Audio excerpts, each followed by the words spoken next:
Let's see, center square larval tiers. Ooh. That's an interesting one. That's an interesting one. I don't know that I remember having seen that much this season. That's been kind of one that's been missing from a lot of boards, but is an interesting one. It doesn't take too long, but it's certainly not something you would usually rush. But with it in the center, I mean, you never know. You could for sure. I am seeing Falling Star Beast in the bottom left. That is a very, very common rush because you can do it with getting your weapon set up. You can go to that Celia Crystal Tunnel, and then there's a Falling Star Beast in there. It's got a bunch of stones. It's kind of a bang, bang. You do that and get set up. So really interesting there. Outside of that, I see 2 caves at the very bottom middle.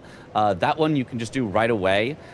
You would sometimes want to synergize that with Soldier of Godric because it's a fast cave, but with Kill Soldier of Godric bare fist only, you know, that seems a little bit harder to rush, so I'm not sure how that's going to interact with caves, whether someone's going to forego the bare fist only, or whether they're going to wait until they have enough for the bare fist and then try to go for both of those. So some interesting ones there, and outside of that, I'm seeing some interesting Remembrance stuff. Restore Godric's Great Rune, boss with a dagger only, duplicate a Remembrance. So Godric might be really, really important on this board just because there's so much synergy with him. Yeah, I could totally see that. And as we're loading in here with these characters, I was keeping an eye out to see what classes they're picking. There seems like they're both going with this Battle Axe class, which is the Vagabond. One, because Battle Axe is fantastic. It has innately Wild Strikes on it. And as you probably have heard from commentary before many, many times, Wild Strikes is an amazing, amazing Ash of War to use. And on top of that, we have 30 intelligence on the board, and the Battle Axe class starts with 14 intelligence. So not only do they get a good weapon and also a parry shield that's small parry frames, but they also get 14 intelligence to work towards that 30 intelligence square on column 4, which is really, really nice. So yeah, I don't know. This is an interesting start from both players. And with Battle Axe, they can immediately kill anything as well. Go immediately for that Falling Star Beast with the Rot Grease. Immediately do caves. Like, I think it's really going to be up to what do you think your opponent might do. Maybe do the opposite, or, you know, go set up first and see what they pick, and then just immediately go for the other thing right afterwards. Yeah, definitely. I think there's a lot of different ways to play this. If we do want to start thinking about if Ironyeu is going to try to, you know, be a little sneaky with a line, it's very interesting because Godric blocks out so many lines by himself, but is not along a line. So if Parky went Godric, you know, you got to think that takes away from Ironyeu the possibility of column 1, column 3, and column 4, as well as row 2, row 3, and row 4. So, like, that gives them a lot less room to play with. None of those are along a diagonal, though, and we've seen Ironyeu maybe does value those diagonals some, so maybe that could be a way to kind of get around the strength of some of these really big, important defensive plays that maybe Parky could make, or Ironyeu might shift it up and just be like, well, if Godric's that powerful, why don't I just take him? And then he leaves himself free to do a lot of other things as well. So I'm very interested to see how they start here. Both of them starting with the classic. We're just going to, you know, run by grafted Scion, jump off, and get 2 things. As far as where they go off the bat, I would expect that they might grab the Grace next to Kale for caves later, or they might just go straight to Gatefront. Gatefront, of course, being closer to Godric and helping them get possibly some 1 stones if they need it to set up a little faster. I don't think I see a reason for them to go to Agil Lake North on this particular one. I had a bit of an idea, which I thought would be kind of interesting here, is obviously that for Bingo specifically, Grafted Scion is a Limgrave boss. They do have a wieldable weapon. You know, maybe just doing that fight really quickly here before you actually drop down, just to already have 1 Limgrave boss before you actually spawn into the world, would be kind of a nice, you know, momentum shift. And then you immediately go into caves, right? So you do Soldier of Godric into Bofa. You already have 3 Limgrave bosses off the rip before you even have Torrent. Now, obviously, not having Torrent is, you know, a little bit of a downside, but having 3 bosses already done and 2 caves, this column 3 is kind of interesting then at that point, you know, and you kind of force, you know, the Godric's Great Rune here. You can just do Margit. You already have 4 bosses done. Yeah, definitely that's a possibility. Yeah, there's a lot of synergy for Limgrave and Weeping bosses, so I do expect that'll go pretty early. You could do a Tibia Mariner. There's one of those in Limgrave. You can do Catacombs. There's many of those in Limgrave and Weeping. So there's a lot of different possibilities, and I think, yeah, the early game probably is going to revolve around those Limgrave bosses, probably that Falling Star Beast, probably Godric getting at least set up for it, at least getting a dagger and thinking about it.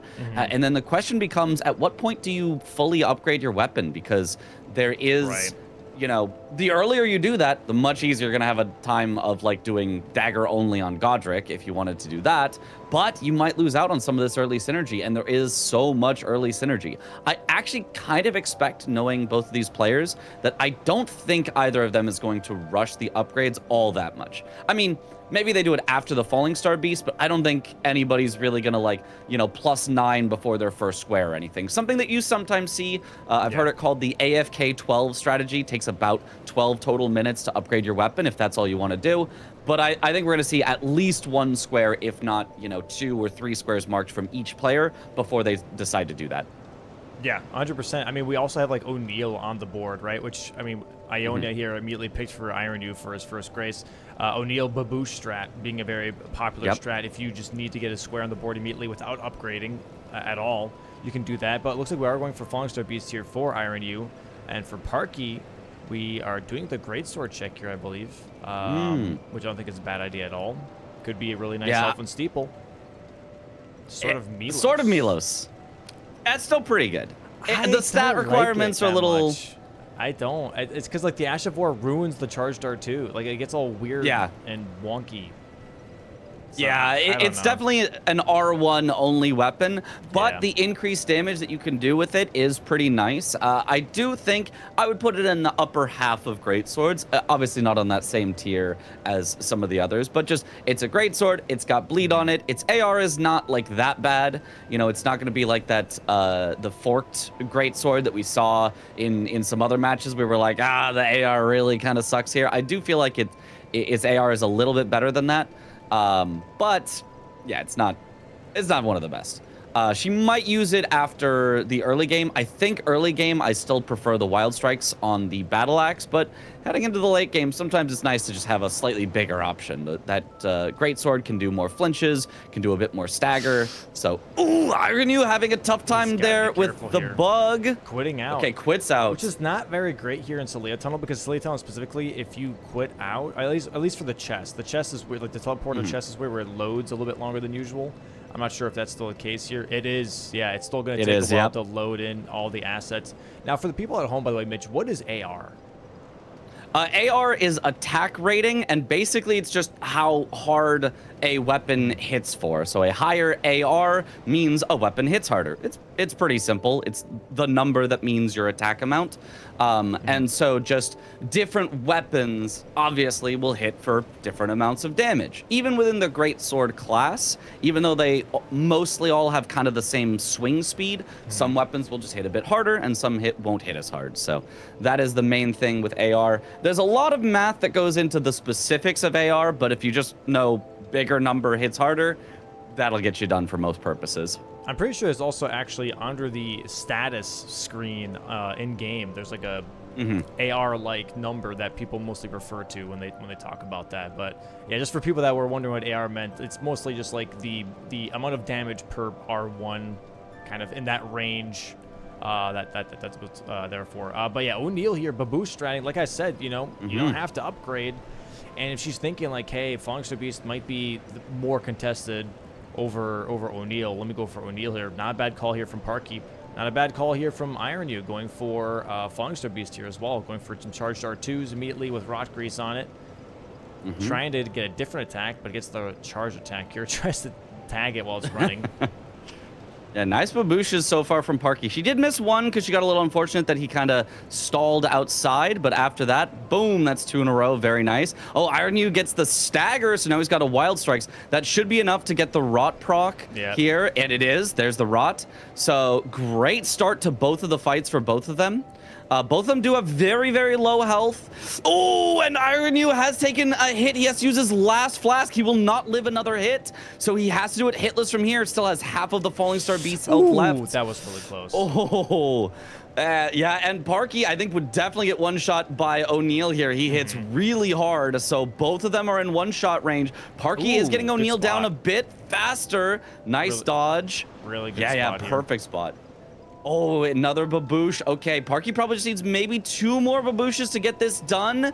And Ironyeu gets another stagger. He might actually be able to get Falling Star Beast first. Ooh, Parky misses that baboosh. Unfortunately, baits him a little bit out of it. So this might be Ironyeu's first square to get here. Let's see. It is very close. Rot is ticking on that Falling Star Beast. One more baboosh here for Parky. She gets that previous baboosh just in time. And here we go. Is it enough? Bang! Last baboosh! Oh, they both get the exact same time. Bang. And Parky mark. Nice. There it is. All right, 1-1 out of the gate here. Very nice from both of them. Very nice. I do think this start maybe favors a little bit Ironyeu, just because he did go to an area that gets him some of those upgrade materials, including the Falling Star Beast itself, gets you the Somber 6. But honestly, coming out of the gate 1-1, I think they're both going to be pretty happy about this. They both got exactly what they wanted, and so as long as they got a plan around it, you know, getting what you want and your opponent going somewhere else is usually not a bad thing. Oh, Ironyeu heading immediately into the Halig Tree for more upgrade materials. Tries to grab that rune, doesn't get it. Oh, and he dies to the lights. Uh-oh. That's going to lose him some time, especially because now you have to go the elevator twice. Normally, you only have to ride it up. Now he's going to have to pull the lever to let it come down, wait all the way for it, because you're not allowed to quit out, and then ride it all the way back up. So that's going to cost him quite a bit of time. I do like this from Parky here, using the O'Neal money to buy the Shifra, sorry, not the Shifra, the Ironyeu merchant stones here, going for that smithing 3 into the smithing 2s and 1s from the merchant, allowing her to, you know, kind of expedite the upgrading process instead of going through Shifra. Grabbing these stones here instead is just like way easier. And right after that, you can immediately upgrade. And from +7, I mean, like we said, this board's very rush heavy. A +7 battle axe here will definitely get you 2 caves very easily. And maybe some other stuff. Yeah, it looks like Ironyeu maybe is going all the way to +9 or even +10. It looks like he's at least thinking about going over to that +10 stone. So I don't think Ironyeu is going to be content with some of these rush squares. I think he wants to set up for the late game. Whereas Parky, we haven't seen yet. She still could go all the way for full upgrades, but she does not have to just yet. So let's see where she's headed. Looks like she is headed back to the Table of Lost Grace. And so I think she is going to be content with around that +9 or +12, depending on exactly which stones she's grabbed. Here we go. Health and Steeple is in the shop here. That is huge. Health and Steeple for the people. And we have 30 intelligence on the board. Yeah, that is an interesting synergy. And the class they started with did have a good amount of intelligence. I think it was 14. So really nice, just kind of things falling into place here as a potential build that somebody could go for sure. Okay, now she's thinking about the Halig Tree stuff. It might be money. This might be money in order to get 30 int. This might be for the stats. Or she might as well be going fully for +10. So we'll see what she does. Whereas Ironyeu, headed into Altus Plateau. I wonder what he's headed for over here. We have golden seeds, maybe setting up. I don't know. That's a good question. Actually, there's Ash of War.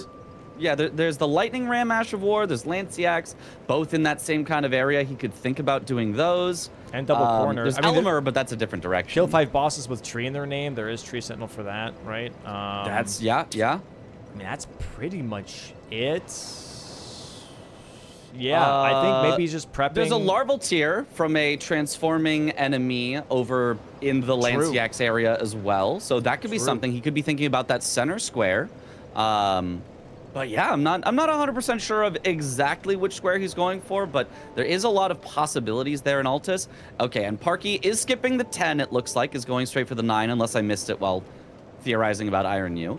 But she is going to go I think, for some of these early upgrades. Oh, even doing a little quit out for safety here. Very interesting. Yeah, sometimes for some reason, if the Ironyeu avatar does go up the staircase a little too far up, the Golden Land projectiles can make it through the archway of the doors. And if you're in this small room that's crystalline, you're walking right towards those. So just to be safe here, I guess, just to not, you know, have an accident. It's rare that it happens, but if it does happen, you lose a lot of time. So I think she's just trying to make sure that that does not happen. At all. But I think, yeah, for Ironyeu, this is very interesting because it sets up Ashes of War, Lanciacs, and also Larval Tiers, and those are all corner squares. So I'm thinking he's looking at like the trinity of corner squares here, right? You have the top left, bottom, top left, top right, and center here, all in the same area. Yeah, I think that could be a very, very strong play, setting up multiple lines. This hasn't been Ironyeu's playstyle so far of setting up multiple lines. He has been thus far mostly about rushing one single line, but I mean, I think that's the usual powerful play. Set up multiple lines, say, hey opponent, which one do you want to block? I'm gonna try to win the other one instead. Parky gets 30 int, very nice. She does just have enough rooms to do that. Very, very nice. Okay, call me psychotic, but I might see actually what Ironyeu might be doing here is he grabs the Ash of War for Lightning Ram. It's really early right now, and then goes Fire Giant and dupes the Fire Giant. Remember, it's for column 1 here. It tries to bulldoze column 1 as a line. He might do a really early Fire Giant with Rot Grease and want this column 1. If he sets up a Grace for duping, I don't know. I could totally see it. Do one Misbegotten Boss and Weeping. Yeah. I don't know. The maybe do the one that isn't in Weeping, and then you do like the dupe and the one in Weeping together. So you go like Fire Giant immediately into dupe and Misbegotten Boss, immediately into Ash of War Lightning Ram. That would work. And it looks like he is headed for the Ash of War Lightning Ram. So maybe that is the line he's decided on. I don't think this is one that I would have predicted seeing it initially, but that is synergy. That is totally synergy. So I think it would then... a very wacky thing to do for sure.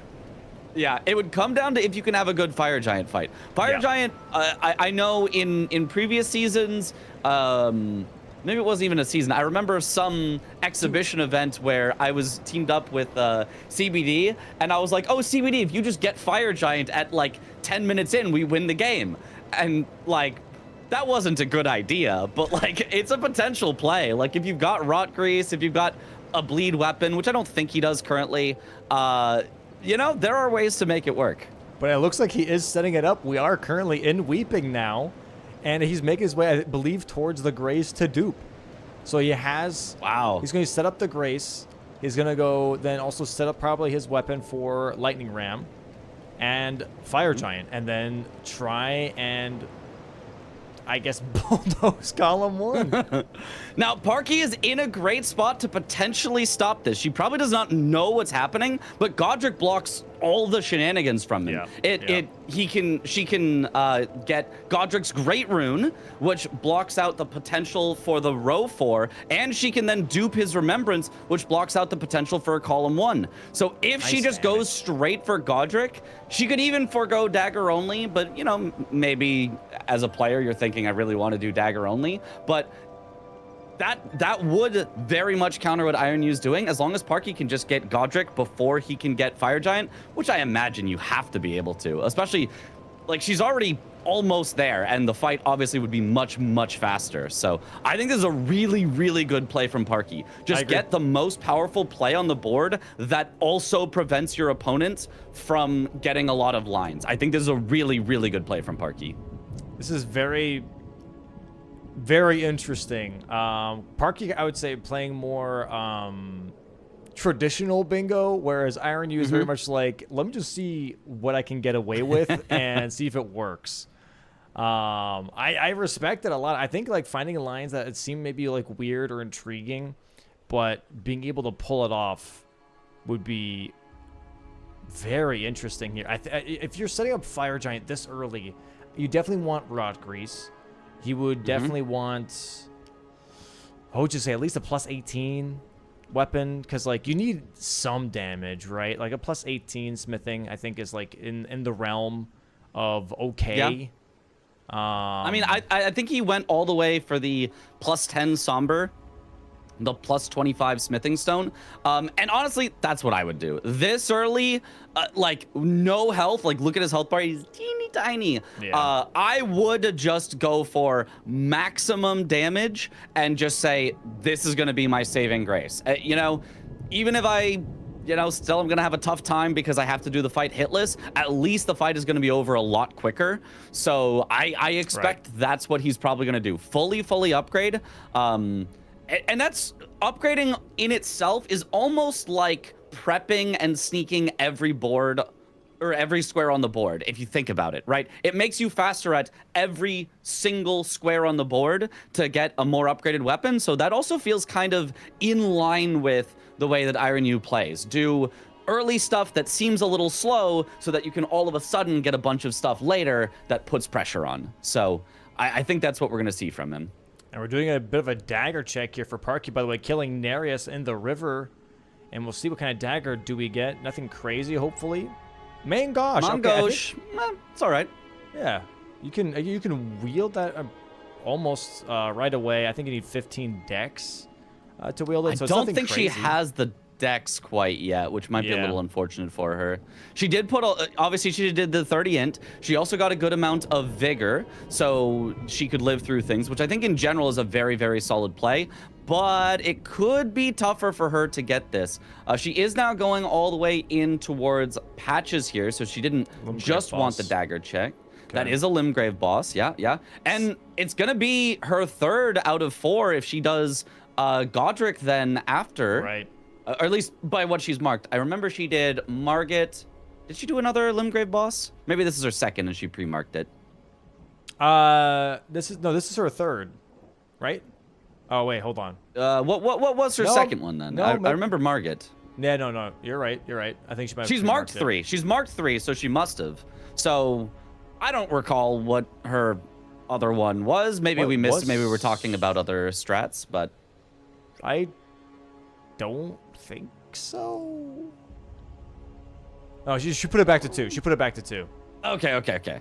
Okay. Yeah, she must have gotten a Oh, little now bit ahead of she's herself. looking at caves, it looks like. Okay, that's a solid play for sure. This is another thing that we talked about, and it kind of sets up her own column 3 if you think about it, right? All of a sudden she's ahead on Godric. She'll have caves, Limgrave bosses. She already has O'Neill, and Ironyeu probably cannot just win on his line before Parky could get the 3 larval tiers. So that at least, at minimum, would probably force Ironyeu off of his line, at least for a bit, which might give Parky even more time to block it. So interesting play here. Or maybe they just both race it. Maybe Ironyeu says, I don't think you're actually doing larval tiers. I think you're going to let me have my line first, and you're going to try to block my line instead. So we'll see. We could end up with a really, really risky game here, or they could all settle out and block each other's line and go into a more normal game. But there's caves. There's very caves. Nice.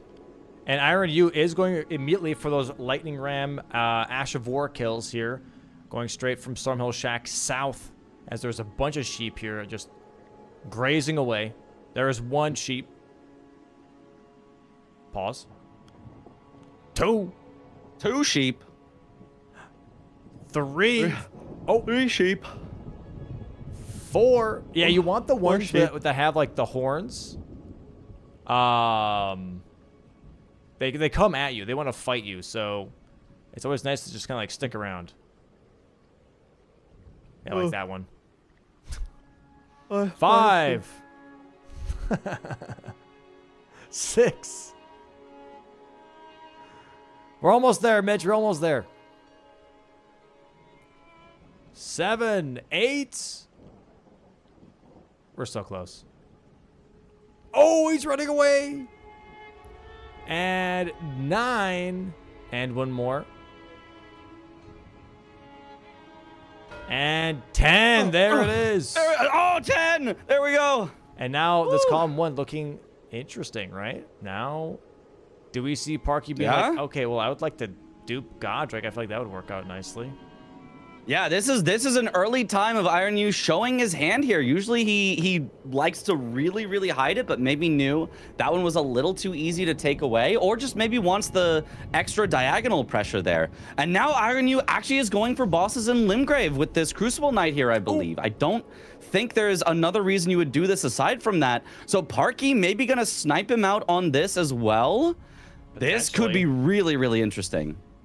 He is having a very fast fight here. I do think he's very much upgraded compared to Parky. I don't know how high. I think he's at the very least like plus 15, if not plus 18 actually.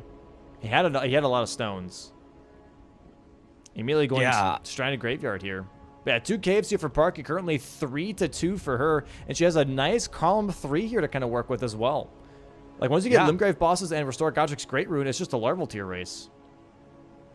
Yeah, this could end up super good for her. It looks like she's not going to go with the dagger, but I think that's completely fine. I think you can save the dagger only for Radon later. That's not that bad, and it's just not that important of a square for her right now. It's not in the line that she's setting up, as well as it doesn't block the line that Ironyeu is setting up. So I think getting 2 of the 3 very big Godric squares while also getting bosses in Limgrave and Weeping is very powerful from Parky. I love this play from her. Yep. This is a very strong possible column 3. Ooh, big headshot. Doesn't get the riposte. Yeah. She actually does a little too much damage. Her damage is really good, so she actually didn't get the riposte before the start of phase 2. But maybe she'll get another one here at the start of the actual phase 2. Almost. Just another hit or 2, I think, should stagger him. Yep, there it is. And there it is. Nice, take another hit, take the riposte. That should do it. And so that's going to snipe out what Ironyeu was working on in multiple ways. That's bosses on Limgrave Weeping. That gives her a remembrance to duplicate. And that's restore Godric's Great Rune. This is excellent for Parky. I agree. Yeah, this is going to make him realize, uh-oh, I think I got a little too antsy with my own line here. I might be a little bit in trouble. Yeah, definitely could be. All right, looks like she's headed straight for the dupe. Yeah, I agree with this. You have to imagine you're ahead on Godric's Great Rune because you know you just killed him, and then the dupe is the one that it's like, if I'm scared of anything, I'm scared of the dupe. I don't want Ironyeu to get a line. I'd rather this go to a slow, grindy majority than we're just both fighting on our own lines, and then, like, I have to do Fire Giant for a block. How miserable would that be if you were forced into Fire Giant as the block? So I think just getting the dupe right away makes perfect sense. Parky currently leading 4-2, 2-square lead. Doesn't get the skip here, sadly. Has to go all the way around. Ironyeu rushing what seems to be for larval tier enemies now. Going to go for that Rune Bear next to the Bloodhound Daryl Everjail. Yeah, and that's a very strong play from Ironyeu. Obviously, it blocks out Parky's line, and that's what you need to do. But at the same time, sets up a diagonal. So now all of a sudden, you know, the fires are not completely out for Parky. She's also going to need something along the diagonal. So I really would have liked to see her grab the Grace there at that catacomb potentially, because there is 3 catacombs along the diagonal. She did skip over that for the immediate dupe, maybe just too worried about it. But you know, I think that's one thing that she should think about. She could also do bosses in Caelid Dragon Barrow. That's a potential, but it is starting to look a little scary along that diagonal. Ironyeu, if he's ahead on larval tiers, and he, you know, maybe is setting up Soldier of Godric Barefist only, like, you only have so many options to block that line. And that Rune Bear loves body checking 3 times in a row, trying to knock Ironyeu off of this hill. There it is, a 4th one, and a 5th one. Sweet Jesus. Man, Rune Bears can be just so brutal. The Red Bears in the DLC are, I feel like they really made them a lot more chill, but the Rune Bears in the base game are just constant. It's hitbox after hitbox after hitbox. Okay, there's the Rune Bear. It's like a wild animal. Yeah, it's almost like a wild animal. There it is, the first larval tier here, and has to go ahead and drop the aggro before he can go to the next one, the worm face one. There is dupe here for Parky, blocking out column 1. 5-2 now for Parky, leading with 3 squares. And now she has also some lines that she can work with here, right? This row 5 is kind of nice. God's Gonna Apostle, Misbegotten bosses. Also, there's row 2. Column 3 still is technically available as well. But I really like this row 5 a lot. I really do. I think going for Godskin Apostle right now would be a nice play. Just kind of put some more pressure onto your opponent with a different line. And yeah, that's definitely a possibility. I mean, oh, she's duping. maybe Okay. maybe it's just because I already have knowledge of what Ironyeu's doing, but I really want her to block that diagonal soon. So maybe even think about doing Catacombs in Kayla Dragon Barrow to double synergize and hopefully get at least one of them for the block. But she is going straight for Restore Godric's Great Rune, which I think is also a good play. You don't really know whether Ironyeu was right behind you on Godric, so just cashing that in is pretty good. But as soon as you do, you kind of have to figure he's going to get Larval Tears, and then it's like, okay, you know, I can look ahead. If I know where my opponent's going, I need to block where he's going, so I really need that diagonal. That's at least my thought, but it is based on information I do have from, I know Ironyeu is already doing it. So we'll see what she decides after this. I do like the fact that going for Restore Godric's Great Rune sets you up to do dagger only, because then you get the stats to actually wield the weapon, because you're stat dumped for 30 That's intelligence. a good point. So being able to Rune Arc pop here just to make sure that you actually have the stats to do dagger only is actually really, really nice here as well. That's super smart. I never even thought about that, but you're so right. That helps you get the stats for almost anything without having to permanently dump the stats into a stat that maybe you aren't as big of a fan of. So yeah, very, very cool synergy there with Godric's Great Rune and yeah, daggers only. Okay, so Ironyeu is headed for the third one right now. So this is going to be a very, very quick 3 Larval Tears from him. He has done a great job of just getting this done super, super quickly in the time that Parky's gotten these squares. So let's also, if we also think about what Parky still needs to block, Catacombs blocks out another column she hasn't blocked. Bosses in Kayla Dragon Barrow also blocks out another column she hasn't blocked, whereas Soldier of Godric Bare Fist only blocks out a row she hasn't blocked. So all 3 along that diagonal are really, really good for Parky. As long as she can get one of them, I think she's going to be in a great spot in this game. There's that center square. Big block here from Ironyeu. Gets the Larval Tears, stops that column 3, but Parky already here to restore Godric's Great Rune. Going to have her 6th square on the board. It's going to be 6-3 in just a moment here. So Ironyeu trying to maybe put out this fire of column 3 working out, but now I think she's going Soldier of Godric Bare Fist only. This I think could end up really, really. Oh, Ironyeu being very sneaky. He says, hey, it looks like I'm going for this one diagonal. He's going for Misbegottens. That's the other diagonal. So now he's ahead on Lanciax. He got closer there. He could set up Ancestor Spirit. He could kill some bosses with Tree in their name. He could try to sneak the other diagonal, which looks very harmless right now, but could be a very big problem all of a sudden. Really sneaky and smart play from Ironyeu. Parky's done such a good job of blocking him, but I mean, he might just say, I don't care. You can block some of these, but I'll take the other ones. And now she does also set up a little more strength. Did she get to 30 in strength and dex combined? I think she did, right? It's pretty close. Yeah, I think it's very, very close. The thing is also, keep in mind is, like I mentioned at the beginning of the match, right? Is first of all, quarter squares are powerful, but as you see as well, Sheep with Ash of War, Larval Tears, and Lanciax is all he has priority on, and those are the diagonals he's dancing around right now. He had that column 1 as like an initial threat, but now he's just pivoting, and this is why corner squares are so good, is because you can immediately just like, oh, you blocked this one line, I have 2 more lines I can work with. Oh, now I have center square. Okay, I have 2 more lines I can work with, and that constant maneuvering on the board allows you to constantly just put pressure on your opponent to have them feel like they have to constantly put out fires rather than them being the aggressor on the board. Yeah, absolutely. But I mean, like, Parky is ahead by 3 in majority already, so it does feel, you know, this is the classic. One person gets off to a lead in majority, and the other person starts to try to set traps or make plans for how to come back into it. This is classic bingo play, but classic bingo play that is exactly Ironyeu's style of like, okay, let's make threats, let's get good stuff. So very interesting. Okay, he's getting a boss with Tree in the name. I think he is going for that other diagonal. He's so good at like switching from one plan as soon as it doesn't quite work out into another plan, and just plans on plans here. So really, really interesting. Parky going for Soldier of Godric. She is hitting for 6 per attack, so this is really nice. She does get the 50% more damage, and you can see Rick is going down pretty fast. It's not fast, but like, it's working. It's a single boss. Yeah, it's working. It's working.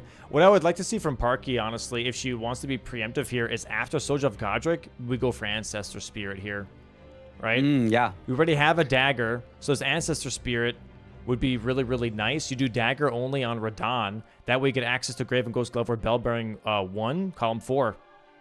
Looking extra juice with this Soldier of Godric Barefist only. That's definitely a possibility. You know, there's just a few more things that Parky has to find something to block.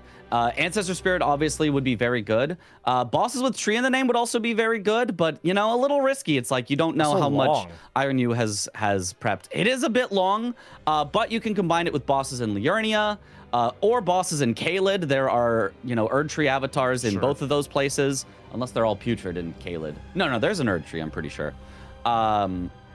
And so, you know, there's some synergy there, and if you get it, it blocks out a new column that you haven't blocked, as well as the diagonal. So I do think if Parky focuses on blocking and can just get all those lines out, she will be in a great spot here. So, and Rick almost down here. She does need to be just a little cautious here with her heals because she is running a little low on them. She's been trading a little bit in order to get in more hits, which in general is not a bad strat, but just when you get low on heals, maybe you want to take it just a little bit more carefully from there. Almost got him, 10% left. And Ironyeu upgrading his weapon, by the way. I believe Helven Steeple is +8 now, if not +9. So he has a maxed out weapon ready for the rest of the board. There it is, Soldier of Godric Barefist only. Going to be blocking out that first diagonal, sorry. And now, maybe Parky does go for Ancestor Spirit, or what do we do? What do we do? Tree bosses? Oh, no, she's going for... No, she's going for Tibia. Tibia? Okay. Tibia does block out a new column she hasn't blocked out yet. It's a Liurnia boss. It's a Ironyeu boss. Yeah.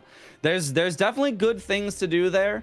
The Ironyeu bosses does block out as well the row 3 that she hasn't blocked. And she at this point has no information about whether he's going for a diagonal, whether he's going for a row, whether he's going for a column. So she really just is kind of guessing at this point. Turns out we happen to know maybe this is not the guess she needs, so this could end up working super well for Ironyeu, with Parky trying to block other lines that he's not working on. Gives him a lot more time to set up the one he actually is working on. So we'll see how this goes. He's already ahead on Misbegotten bosses, already ahead on bosses with Tree in their name, already ahead on Lanciacs. All he needs to do is light some fires and get ahead on Ancestor Spirit, and he could just bang, bang, bang, bang, get all 4 with not a lot Parky can do. So this is a scary spot for Parky. Even though it looks like she's ahead by 4, you're never out of the woods as long as there's a line open with Ironyeu. And Parky going for Preceptor Miriam, by the way. So that's a very interesting square to go for right now. It does block out that row 3.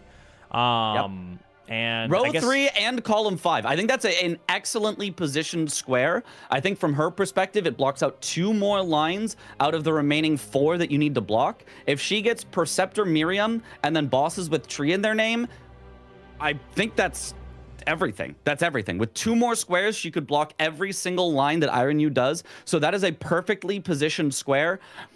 But she might be too late on bosses with Tree in their name if that is her plan, to block out everything with 2 more squares. So I think this is very smart, but Ironyeu kind of happens to have the counter ready for it. There's the forced port here from Preceptor Miriam. Has to run towards her. She's just always going to be porting regardless. The game forces the port. Even Preceptor Miriam doesn't want it to happen, but it does. Yeah, she's in the middle of getting hit and it's just like, whoop, gone. It's so silly. And here we go. 2 more hits here, and then she goes all the way up top. Do we have Kukris? I think we do have some Kukris. I think I can see that on the quick slot bar here for Parky. There we go. Go upstairs now and throw a Kukri. And yeah, it looks like we already are setting up Ancestor Spirit here for Ironyeu. We are in Shifra. Going to be lighting up these braziers. Yeah, and Parky getting... This is also quite fast. Like, Preceptor Miriam, definitely when it was introduced, it was like, oh, this square, it sucks. It's not fun to do, but it's actually not that slow. So, like, I think this is great for Parky. She gets that block, and now she has a good amount of time to find any one of the blocks. If Ironyeu pulls the trigger on the diagonal, Parky will know immediately where to go. And if he doesn't, then all Parky has to do is get one of them away from him before he can get all four, and then she'll be in a fine spot. So I think this is working out very well for Parky, but only if she recognizes I still have to block that diagonal. If she gets a little diagonal blindness, which happens to all of us, you know, you never know. So we're at a very, very pivotal point in the match right now. I think if Parky blocks out the diagonal, I kind of can't see her losing from this point. She already has a 5-square lead. Even if Ironyeu is kind of prepped on 4 of them, as long as she takes one away, that would give her a lead of still at least 2 to 3 at the end of all of this. Ooh, Parky is headed for the Cellular Crystal Tunnel. This might be for fully upgrading her weapon. I'm not sure if she's done that yet. I don't know, but look at it this way. It is. Would you consider diagonal blindness when there's only 1 square that's marked on the diagonal? I don't know. I feel like that's kind of a tough thing where it's like, it's not, I don't think, an obvious line that has 3 squares already marked in it. And it's also like squares that are longer. Now, however, if you do have obviously the extra thought of like, oh, Ashavor, Ram, and also Larval Tier are near Lanciax, so he has priority on Lanciax, and making that line in your brain, right, envisioning that line, it does make sense, but you're constantly playing the whole time. You're doing boss fights, you're upgrading, you're leveling, you're pathing. You know, some things that we see here are not so obvious to the players because there's so many other things that they're doing. So this diagonal is just incredibly sneaky. It is definitely kind of like hidden in behind some of these other squares. So I don't know, but it looks like Parky is making her way towards maybe Godskin Apostle right now. So she will be in the vicinity of Lanciax. That's not a bad idea. I like this. Yeah, I definitely... Oh, she could even go to Lanciax first, you know, if she recognizes that diagonal, and then, you know, just have a Grace closer to Godskin Apostle for later. So I do think, yeah, this is a good pathing from Parky for sure. Very synergistic. And yeah, Ironyeu is headed for another boss with tree in the name. I believe this is an Erdtree Burial Watchdog that he's headed for. So here's the thing though, like how ballsy do you have to be as Ironyeu? Because Misbegotten Bosses 2 is not that slow. It's also not that hard. So leaving it open this long is it feels really, really risky, but it's maybe about to pay off here because Parky's not going for it. If you were Parky, I feel like you would go for that because of the row 5. But yeah, but it's tough, right? I feel like as Parky, like I just want the blocks. You know, like I'm against Ironyeu. I just want the blocks. I know I could set up this line. I could set up a row. I could set up a column. Like she has so many threats she could set up. But if I'm Parky, I'm just like I just really want, you know, those final blocks. But it looks like she is going to go for Godskin Apostle. Looks like she maybe is going to set up that bottom row. And I'm a little worried this could backfire on her for one specific reason. She gives Ironyeu an excuse to do Misbegotten Bosses without explicitly revealing he's doing the diagonal. Because now it looks like just a block. So it's much easier to kind of hide that you're going for a sneaky line if you can hide it looking like you're just going for blocks. Yeah, definitely a thing of like, hey, I'm forcing you to show your hand kind of moment. As Ironyeu is currently going for this Erdtree in Ironyeu here. One more hit should do it. Yeah. Godskin Apostle here from Parky, I think, is a good idea. We'll see how this fight goes. This is definitely a little bit of a underestimated fight, I think. Godskin Apostle definitely can get out of hand very, very quickly, especially with some of his like frame trap combos they can pull off. With this weapon, though, we should have a pretty good time versus him. We'll see. Yeah. He's definitely frostable, for sure, for sure. Yeah, he's definitely It's only the spirit one that isn't, I believe. Correct. Which this is not that one, so... Nice fight so far. Charge has gotten some good dodges. Nice. Ooh, yes, that's what and like the frost. That's going to do so much damage. If she can now also stand behind him during the phase transition so that he just misses, that's going to be so good. She's rolling out instead. That works. Okay. Oh, now going behind. Oh, now she's getting behind. That works. Okay. So if you just wanted out for the explosion. Oh, gets tagged. She has to heal. Oh, the flame almost ticked down on her. That's crazy. Yeah. Very, very nice awareness to just immediately heal, you know, not try to like wait too long on it just to make sure she doesn't tick down to the flame. And she is back to full health now. Rebuffs her weapon. Very good. And now she just needs to find a time to kind of get back into the rhythm of attacking. That's a perfect attack to see. Now just dodge this in. Bang. Another hit. Oh, has to run. She's getting stalled out a bit here. Okay, but just a few more hits. Oh, that was gets not quite the tagged. time to hit. Yeah, this is not an NPC that you can just, you know, hit out of their attacks. So unfortunately does not interrupt this is the the combo. apostle. Yeah, I hate that one. That one can be Okay. very devastating. Yeah. Oh, she has no more heals. She has no more heals. She has to be so careful from here. Great attack to see. She gets a free hit in, but don't get greedy. Phase Okay, that's two a free Apostle hit. Has some One more mean will do it. She combos. could have finished him off, but she runs away. I think this is still smart. Kukri even. Another Kukri's not quite going to do it. Yeah, but at the end of One this, more. maybe she can win it. No, two more. One One more more. after this. Now, send it. No, he No, dodges. dodged. Oh, gosh. Good dodge. Good dodge. Hey, Bang. Nice job, let's Parky. go. Keeps her cool. There it is. Okay. Ironyeu heading for, it looks like the second Misbegotten. He's going for the Misbegotten Crusader here in the snowfield, it looks like. And now where's Parky headed? She just has to block anything along the diagonal. Anything along the diagonal. She's going for the rest of her upgrades, it looks like. I think that's very reasonable. She could even upgrade into Lanciax. She could upgrade into Ancestor Spirit. I think this is a good call from Parky, but I'm scared for her. You know, I want her to get this first win here for the season.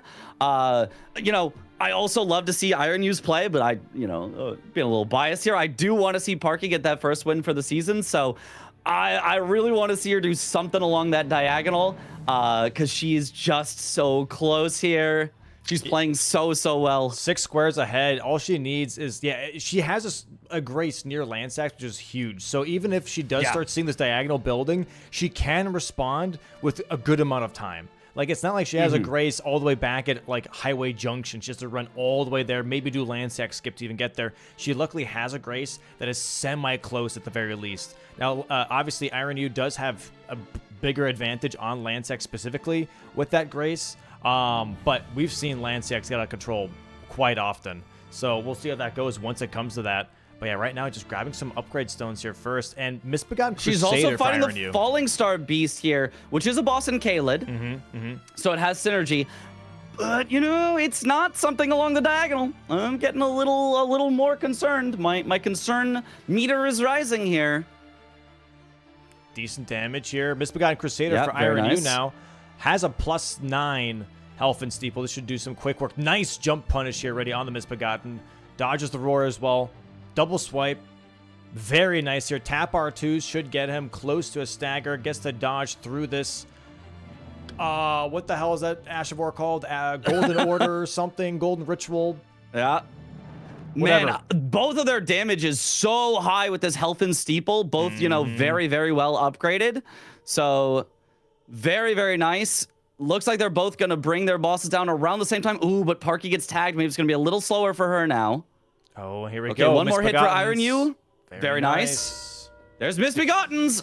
That is his first square. He's given away what his plan is right now. He's still ahead on everything that's left, and the question is, what does he go for? What does Parky go for? If they go for the same thing, I think Ironyeu just wins because he just set up. She's headed for Ancestor Spirit, And he's going for Lanciax. and he's going for Lanciax. This is actually really good for Parky. Them Yep. going for different things means that she has time to light all of the torches by the time that he does, by the time that he does Lanciax, and all she needs to do is win this Ancestor Spirit, and the diagonal's blocked out. Really good for Parky. I mean, still smart from Ironyeu. I feel like Lanciax feels like the easiest one to block, feels like the one you should go for first. It's probably what I would have done as well, just thinking about it from my own perspective. So it's smart, but Parky, I think, is going to have the counterplay here. Oh, lightning strikes are hitting Ironyeu here in this Lanciax fight. He's got to be careful here because those once he's mounted, dismounts, you can't roll out of that. So you're just laying and you're just going to take whatever Lanciax is dishing out. But he does get off of his horse here. Going to be dodging some nice lightning strikes. Should be getting a frost proc here very soon on Lanciax. And Parky here has maybe another 5 torches to light. There it is, a frost proc already on Lanciax. Almost halfway done already with this fight. Not going for the headshots here on Lanciax, but he doesn't need it either. Gets a nice fire breath attack here. And he gets to punish the tail. And dude, he's already two-thirds of the way done. A third left. He might be able to get this before Parky even lights all of the torches. my And now all of a days. sudden, maybe Ironyeu can still just beat Parky to the Ancestor Spirit. And then he's just ahead on bosses with tree in the name. This could end up being unstoppable. No way that Parky can come back from this. If he gets a fast Lanciax here, which he is so close to, just needs a few more hits. Hitting the Doesn't go for the headshot there. Okay, but 2 more hits is gonna do it. Oh, misses that hit though. The jump back. The bounce back. Oh, there! It almost is. There it is. There Oh my god. And this is before Parky has lit the final. Brazier, it's all up to, can he do it? Oh, he's going for bosses with tree in the name first. Wow. This gives Parky more time. Oh my goodness, this is so good for Parky. 9-4, 9-5 right now for Parky. 4-square lead. She's going to be possibly getting the last block needed on this board. Oh, he's pivoting. He's thinking. nope. He's considering. Highway Junction. Highway Junction. Is that a boss with tree in the name? Tree Sentinel Duo, maybe? I think he might be going He's for going for Tree Sentinel Duo. Wow. He thinks that she's gonna chase on that. He already, I think, has 4 bosses with tree in the name. At least that's what he's currently marked.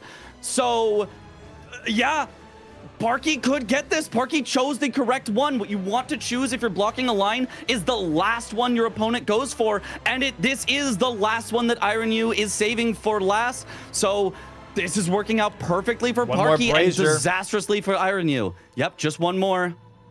Yep, yeah, like this Ancestor Spirit is going to be the best. Oh, she doesn't know where it is. She's going the wrong way. She's a little bit lost. She went a little too far. I think she realizes now she's turning around. Sometimes, you just go, no. No, it's behind you. No, Parky, don't tell me. Just it's that way, to the left, to the left. To the left. If she's lost, this gives Ironyeu so much time to get the square and then go also towards Ancestor Spirit. It's right there. Yes, Ironyeu is doing a quit out here. Straight ahead. No, to the right. No. To the right. She still doesn't see it. To the behind. No, to the right. To the right. To the right. To the right. To the right. There you go. There you go. There you go. She sees it. Oh okay. my days. That was scary. So stressful. I hope this is her last one. I wasn't actually counting all of them. It can be easy to miss one in the woods, but let's see. Does it say power gathered? That wasn't even the last one. Power does not gather and Horned remains somewhere. Oh no. She probably missed the one all the way to the right here. That is like tucked away into the wall. Potentially. Yeah, it could be. Oh no.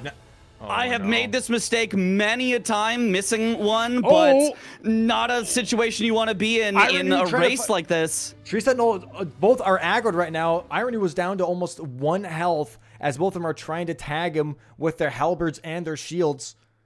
He has one almost dead here. 2 more hits should do it. But now Parky literally just rode by the one she was missing. I saw it unlit. She rode directly by it. No. Is it the one next to the electric wisp? The lightning orb. The one by the lightning orb. Oh my god. And she literally just passed right by it. Oh no. Oh no. Oh no. Okay. Ironyeu is doing a great job on this Tree Sentinel, and once it's dead, he's just ahead on Ancestor Spirit. No. Yeah, there it is. Oh my god. This is Ironyeu's game. Unless Parky finds it instantaneously and Ironyeu dies on Ancestor Spirit, it's over. It's just GG. I can't. Ironyeu wins it. Oh my god. Oh, that is brutal. No. Yeah. She has 7 out of the 8, but she's just not gonna find it. No.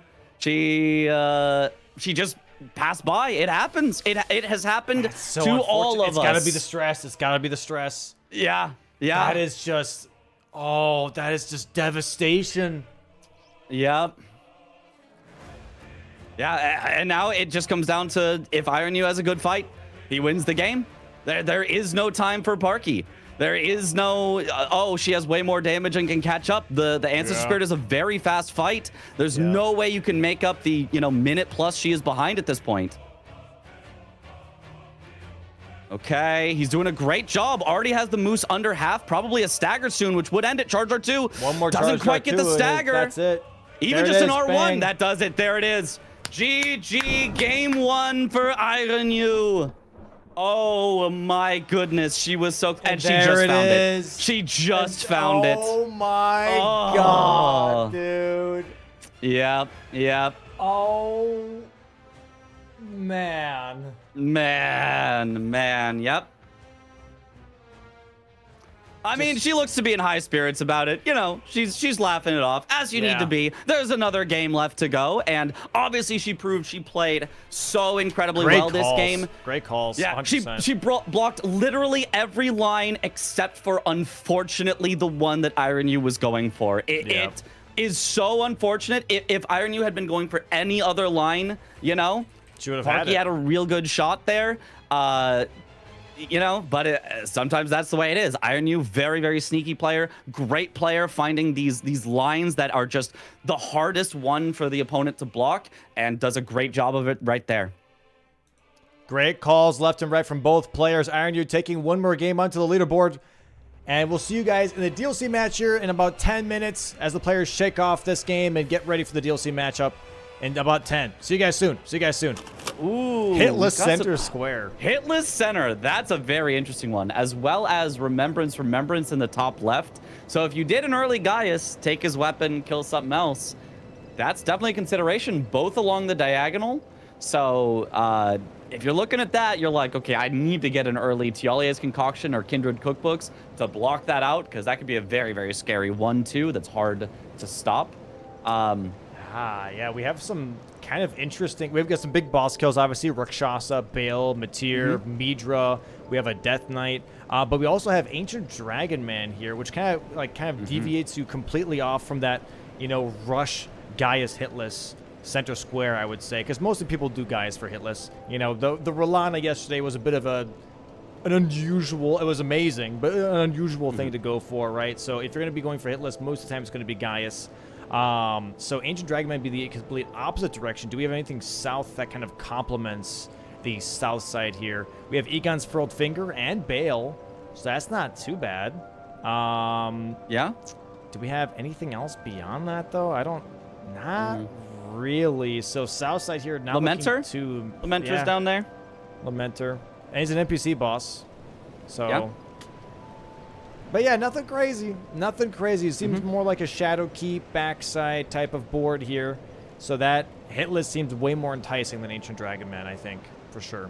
Yeah, I agree. I do think there was an interesting play that I've seen of kill the Ancient Dragon Man first and then immediately pivot out and go backside. Just kind of like holding on to that as like a, yeah, I'm letting you know I've got access to the south. Right. And it can scare people off and almost like hold it for yourself, even like 30, 40 minutes down the line. Your opponent just like doesn't kind of want to chase you on that because they're like, well, I already know they have progress.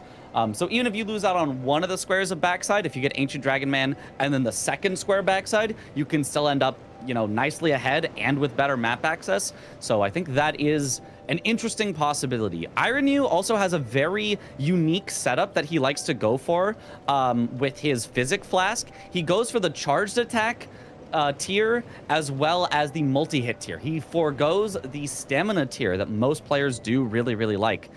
We also have a difference in weapons here. Ironyeu going for the Zweihander and Parky going for the Celebrant Skull. Both of them very good weapons. You know, generally Great Hammers are better than Colossal Greatswords, but Celebrant Skull, not the best one. It's one of the weaker Great Hammers. Now you're gonna hear me. Obviously, I'm the guy with the weird takes, but Celebrant Skull, over an hour of hitting things, you get 20 runes per hit, baby. That's bank. That's bank. That's an extra level or two right there. But let's go. We're starting off. Let's see what they're going for here. It looks like maybe a Blade of Mercy rush immediately from Ironyeu as he's making his way towards Scorched Ruins, where I believe Parky already going immediately for Graveyard Skip. But yeah, let's see. I mean, we have three craft 3 unique hefty pots. The 2 is definitely rushed, whereas the 3 is more or less like held on to like mid-game-ish because that third recipe is like a little bit more of an awkward spot.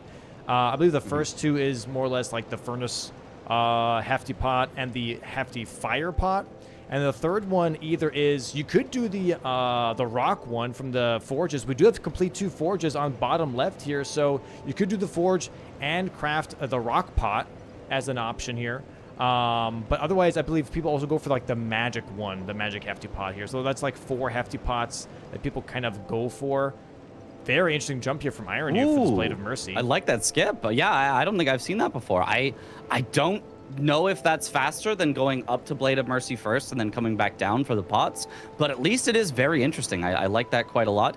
Parky's skipping out on the early pots here and just heading directly into the more normal area to go. She could go Skidoo Altus from here. She could go Ancient Dragon Man from here. She's leaving her options open and going for more of the map. So both of them getting a little bit of a nice early start here. Ironyeu with some power and setting up for the pots, and then Parky just saying, I'll take the map. All right, Parky is grabbing this first Grace here, which lets her get back to Ancient Dragon Man earlier. I do like, if you're going to grab one of the Graces up here, I think this is usually the better one to grab. She might grab the one by Tiolier as well, because there is Tiolier's Concoction on the board. She could grab both, but definitely that one up there puts you a lot closer to Ancient Dragon Man later. Okay, she's a little worried about her drop down here. I do also think, like, if you're just like the Ancient Dragon Man fight specifically, I feel like Parky's weapon is going to be better for that. The Zweihänder is all right, but it is kind of slow. The range is really good, though. I don't know. I feel like it depends. I feel like it kind of depends, right? The Colossal Sword is really slow, but it has really nice range, has nice swipes. You can kind of roll catch them, but the stamina consumption is pretty high for colossal weapons as well, so you might be able to only get like 3 R1s in. You have to constantly pause in between. That allows Ancient Dragon Man, you know, to be a bit more difficult. Whereas with the Great Hammers, you have a little bit less stamina consumption, so maybe you can get like 4 R1s in, maybe a little bit more punishing. I don't know. I guess we'll see. But like, I don't know. Just looking at the big picture here for this specific fight, I just feel like Parky's weapon might be a little bit easier, specifically on Ancient Dragon Man. Also for Gaius, because it is a strike weapon and also has a little bit of holy on it. So, does it? Does it? I think it's only physical. I don't know. I'm not 100% sure. No, actually, it doesn't have faith, but like doesn't have like a faith bonus of some sorts with Grease, because it's a Sultan skull. Maybe I'm crazy. Maybe I'm crazy, but it is strike regardless, which is great for Gaius. So there's that. Yeah, Parky is here headed for the Tiolier's Concoction right away. She does not want to leave this, it looks like. So she's grabbing the Skidoo here, going straight there. Oh, skips 3-path cross Grace even. I don't know if I like that. That is an interesting call. There is, obviously, there's the hefty pod that you could craft here later that she is skipping out on. But it is going to get her faster towards Tiolier's Concoction, over to Queeline and Bellerod if she wants that. There is definitely important stuff here, but also the DLC Ashes of War. She might want that Savage Lion's Claw later. So I do think this could come back to bite her later. But, I mean, if you're all in on the rush, if you're like, hey, I really need to win Tiolier's Concoction, if she thinks it's an important one along the diagonal, then, you know, sometimes you got to make skips. We've seen people skip Morth Ruins. We've seen people skip Fort of Reprimand. So, you know, sometimes that skip is what you need to do if you really want to win a rush square. But we happen to know Ironyeu is not there, so she didn't have to rush this much. And it will end up not being the play that would have helped her win more. But I think it's a reasonable play to make of just like, I need to rush this. I need to win this. Yeah, I agree. I believe she's just thinking like, hey, this is a race, so I'm going to start skipping some graces here just to make sure that I get it first, which is a good idea. But yeah, not being contested here as Ironyeu is making his way towards backside instead. Concoction going to be marked here by Parky, though, going to be first on the board here. Now, backside, what do we see that could be like really useful? Ashes of War here, right, with that Raging Beast on the way towards backside. Kindred Cookbooks as well is definitely an option here. That is also a corner square, and now maybe even more enticing as we see the Concoction mark here from Parky for Ironyeu to be like, okay, well, if I want to block that diagonal, I do Cookbooks. So not a bad idea. Also maybe Great Axe check here, which maybe might be Omen Pillar Cleaver. You know, there's always a chance. Even if it's not most Great Axes, I do probably like over Zweihander. Gargoyle's Black Axe, that's not a great one. Yeah. It's maybe a toss-up with Zweihander. I don't think it's... Oh, and he's skipping O Mother. He didn't go over and grab O Mother.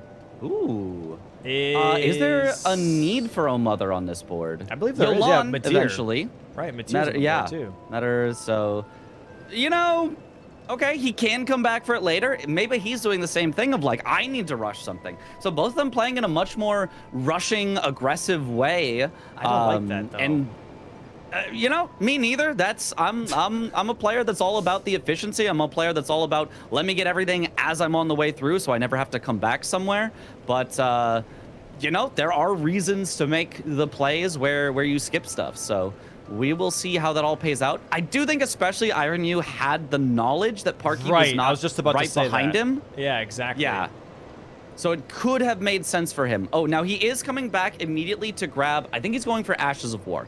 I think the reason he grabbed that Grace and pivoted out is because he's going to grab Savage Lion's Claw right away. Then he's going to grab maybe Wing Stance, I don't know, something in Skidoo Altus. Then he's going to finish with the one on the way to backside and continue from there all the way back. So a good routing to make sure that as he grabs the Raging Beast, he can immediately continue on by grabbing the other Ashes of War first. So I think this is smart from Ironyeu.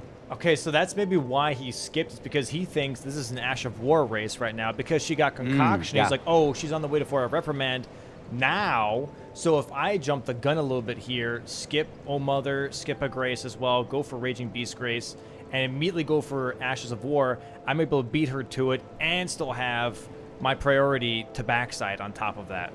So, sure. Okay. Yeah.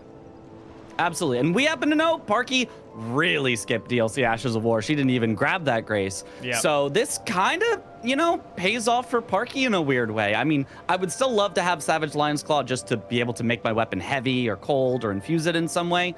But she's not really going to be punished for skipping it because she's never going to need to go back there, assuming that Ironyeu wins the Ashes of War and the hefty pots. Like, she really doesn't need 3-path cross again. So interesting that it's going to kind of work out for her, this skip that both of us were like, nah, I don't know about that. Like, but it's going to be, I think, just fine for her. She can get ahead on something else in the meantime. She is heading up here to the High Road cross, which might just be for a little more Skidoo. Might set her up for the eventual Default, Ashes of War if it's never taken. It's a pretty, Oh, default also movement. NPC bosses. You want to get the gesture for Dane yes. here to do the NPC boss fight. But one thing I am going to be a little nitpicky is I still think 3-path cross here would still be good because of Gravebird armor set. That chest piece is right past the Ghost Flame Dragon unless you go all the way through. And this is still technically doable, right? Because you have 2 forges on the board. We'll pull up the map here real quick while they're both in round table. Mitch, you want to keep an eye on that shop real quick. We'll pull up the map here for the viewers. Just Absolutely. What weapon options they have. But if we're going to go quick to the map here, right? Oh God, where's the DLC? They're both currently in round table, so I have to wait for them to port. So never mind. I have to. They're separate maps. Alablaster! Oh wow! And was that Rakshasa? Yeah, that's Rakshasa. Yeah. Ooh, 2 really, really good weapons there. So now your starting weapon just means nothing because those 2 are just like you're gonna go for that right away, right? Mm-hmm. So I imagine they might not have the stats for them right away. Both do have relatively high stat requirements. Rakshasa's a ton of dex. Alablaster, that surprise int that you kind of forget about. You don't technically have to have it for Alabaster. You can do it without the int, and it still does very solid damage. But yeah, maybe something they think about swapping to in a little bit when they have a bit more runes to get the levels for them, but very powerful. But also, Ironyeu, I don't even think looked at them. I think he grabbed his stones and he left. He was like, no, I'm happy with Zweihander. And yeah, he does not have either of the ones from the shop. So this could end up being a big weapon advantage for Parky as we head into the mid and late game. Oh, and Ironyeu also not going for Ashes of War as we predicted. He's actually headed to Bellerot. Looks like he wants this to is take still away Ashes of Queeline. War though, because Shriek of Sorrow is right next to Queeline. True. Yeah, So nice doing a level little up play. synergy there. Ooh, that's a smart play, yeah. So what was I going to say before they went to round table? I couldn't actually show them. Is that if you are going to be doing 2 forges here, right? You can go from Morth Ruins through here, and then you have this forge right here, which is the Talu Forge. And on top of that, then if you're already in this vicinity, this chest piece for bird armor is just as fine. So even if you do skip 3-path cross here, you do have a backup if you go for forges. If you do not, then 3-path cross is critical. So this is very much like however Parky plays this. If she does go for forges, good. If she doesn't, that's kind of devastating to have a big time loss on that part specifically. So we'll see how that goes, but that's specifically how that would work out for her in that case. Yeah, I do think the Gravebird armor set is such a late square that foregoing progress on it, I think is mostly fine. Gravebird armor set is rarely, I mean sometimes, but rarely a race between a few seconds. It's usually one person is way ahead because they've already killed Mesmer and they've already killed Romina and they already have all this progress. And the other person's like, well, I can't really win it, but I guess I'll try anyway. So if you're going to forego progress towards something, I think Gravebird Armor is one of those that you're more okay with foregoing progress. And Parky is now, you know, she's now caught up entirely in backside progress and does have a square for it. But Ironyeu, by the way, did not kill Queeline and Bellerot. He's back. Yeah. He's back here towards the backside and is heading towards the DLC Ashes of War. So confusing. Interesting play from him. Yeah. Confusing. Maybe being sneaky again. I don't see the line that maybe he's setting up, but maybe trying to hide some more progress, it seems. Parky also going for Ashes of War now. They're both the exact same beetle. Ironyeu just killed it, and Parky now going to be doing the same thing, sneaking up from the front here. Going to go for a charge and star 2. Charge star 2. There nice. it is. They both have Raging Beast This really now. is a might as well grab it on the way through type of thing for Parky. I don't expect she's actually trying to get the square right now, but like it would take so much time to come back. You might as well get it. I could see it though. Like imagine getting this next Grace. What if Parky, she does have the more Grace. Now she goes for Shriek of Sorrow. 2 Ashes of War for her. She doesn't have to go for 3-Path Cross Savage Lion's Claw. She can just go for Wing Stance. She certainly could. She certainly could. Yeah, and she's not going to be missing out on that Savage Lion's Claw because she found some nice somber weapons that don't need to be infused. So yeah, this is working out reasonably well for Parky. She's still got chances on Ashes of War, and she's got a great weapon setup. So very nice. But Ironyeu is a little ahead of her heading into the backside of Shadowkeep with also a little bit of Bellerot progress. Dude, I think she is doing it. She went to Highland Cross here. So I like this because you're kind of challenging. Pick up May the Best win. Very good. Make sure you have that for later. Okay. And then it looks like she is going for Wing Stance. Dude, look at this. Look at this column 2, by the way, with that. If you do Queeline with Shriek of Sorrow, now you have 3 squares on column 2. Now it's just Materia. And you're ahead on Iris. Yeah. Because you've got Queeline. Oh, that's so good. You're right. So Ironyeu probably needs to get this Ashes of War very quickly, otherwise it could spiral out of... He is going for it. He's already got 2. Wow. He's now headed for the Shriek of Sorrow. So he's going to get the Shriek of Sorrow. He's going to block that. He's going to get Queeline and Bellerot. He's going to block that. This is... It could have been so good for Parky. Instead, I think it's going to flip very, very much in Ironyeu's favor. If she had done this a little earlier, using the Savage Lion's Claw, that could have been so powerful, but it's a little too late now. Ironyeu takes it. And is headed for that Queeline.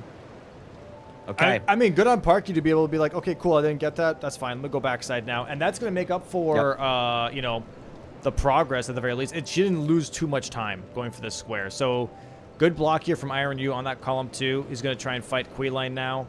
Yeah, he's going for these stamp upward cuts, which launch Queeline into the air. Very nice. Now he's swapped over into just the regular R1s, which can kind of bully him. Has to take out this one shadow guy. Careful of that fire skewer. Nice dodges. Ooh. Yep. Stamp upward cut. It kind of has an endure-like effect where you can go through the enemy's attack. The damage on it is honestly not that high, but just the ability to like constantly stagger him and endure through his moves has been very good. Okay, does another one. I'm assuming it's Skidoo levels here. Low on mana. Why the damage is not so high.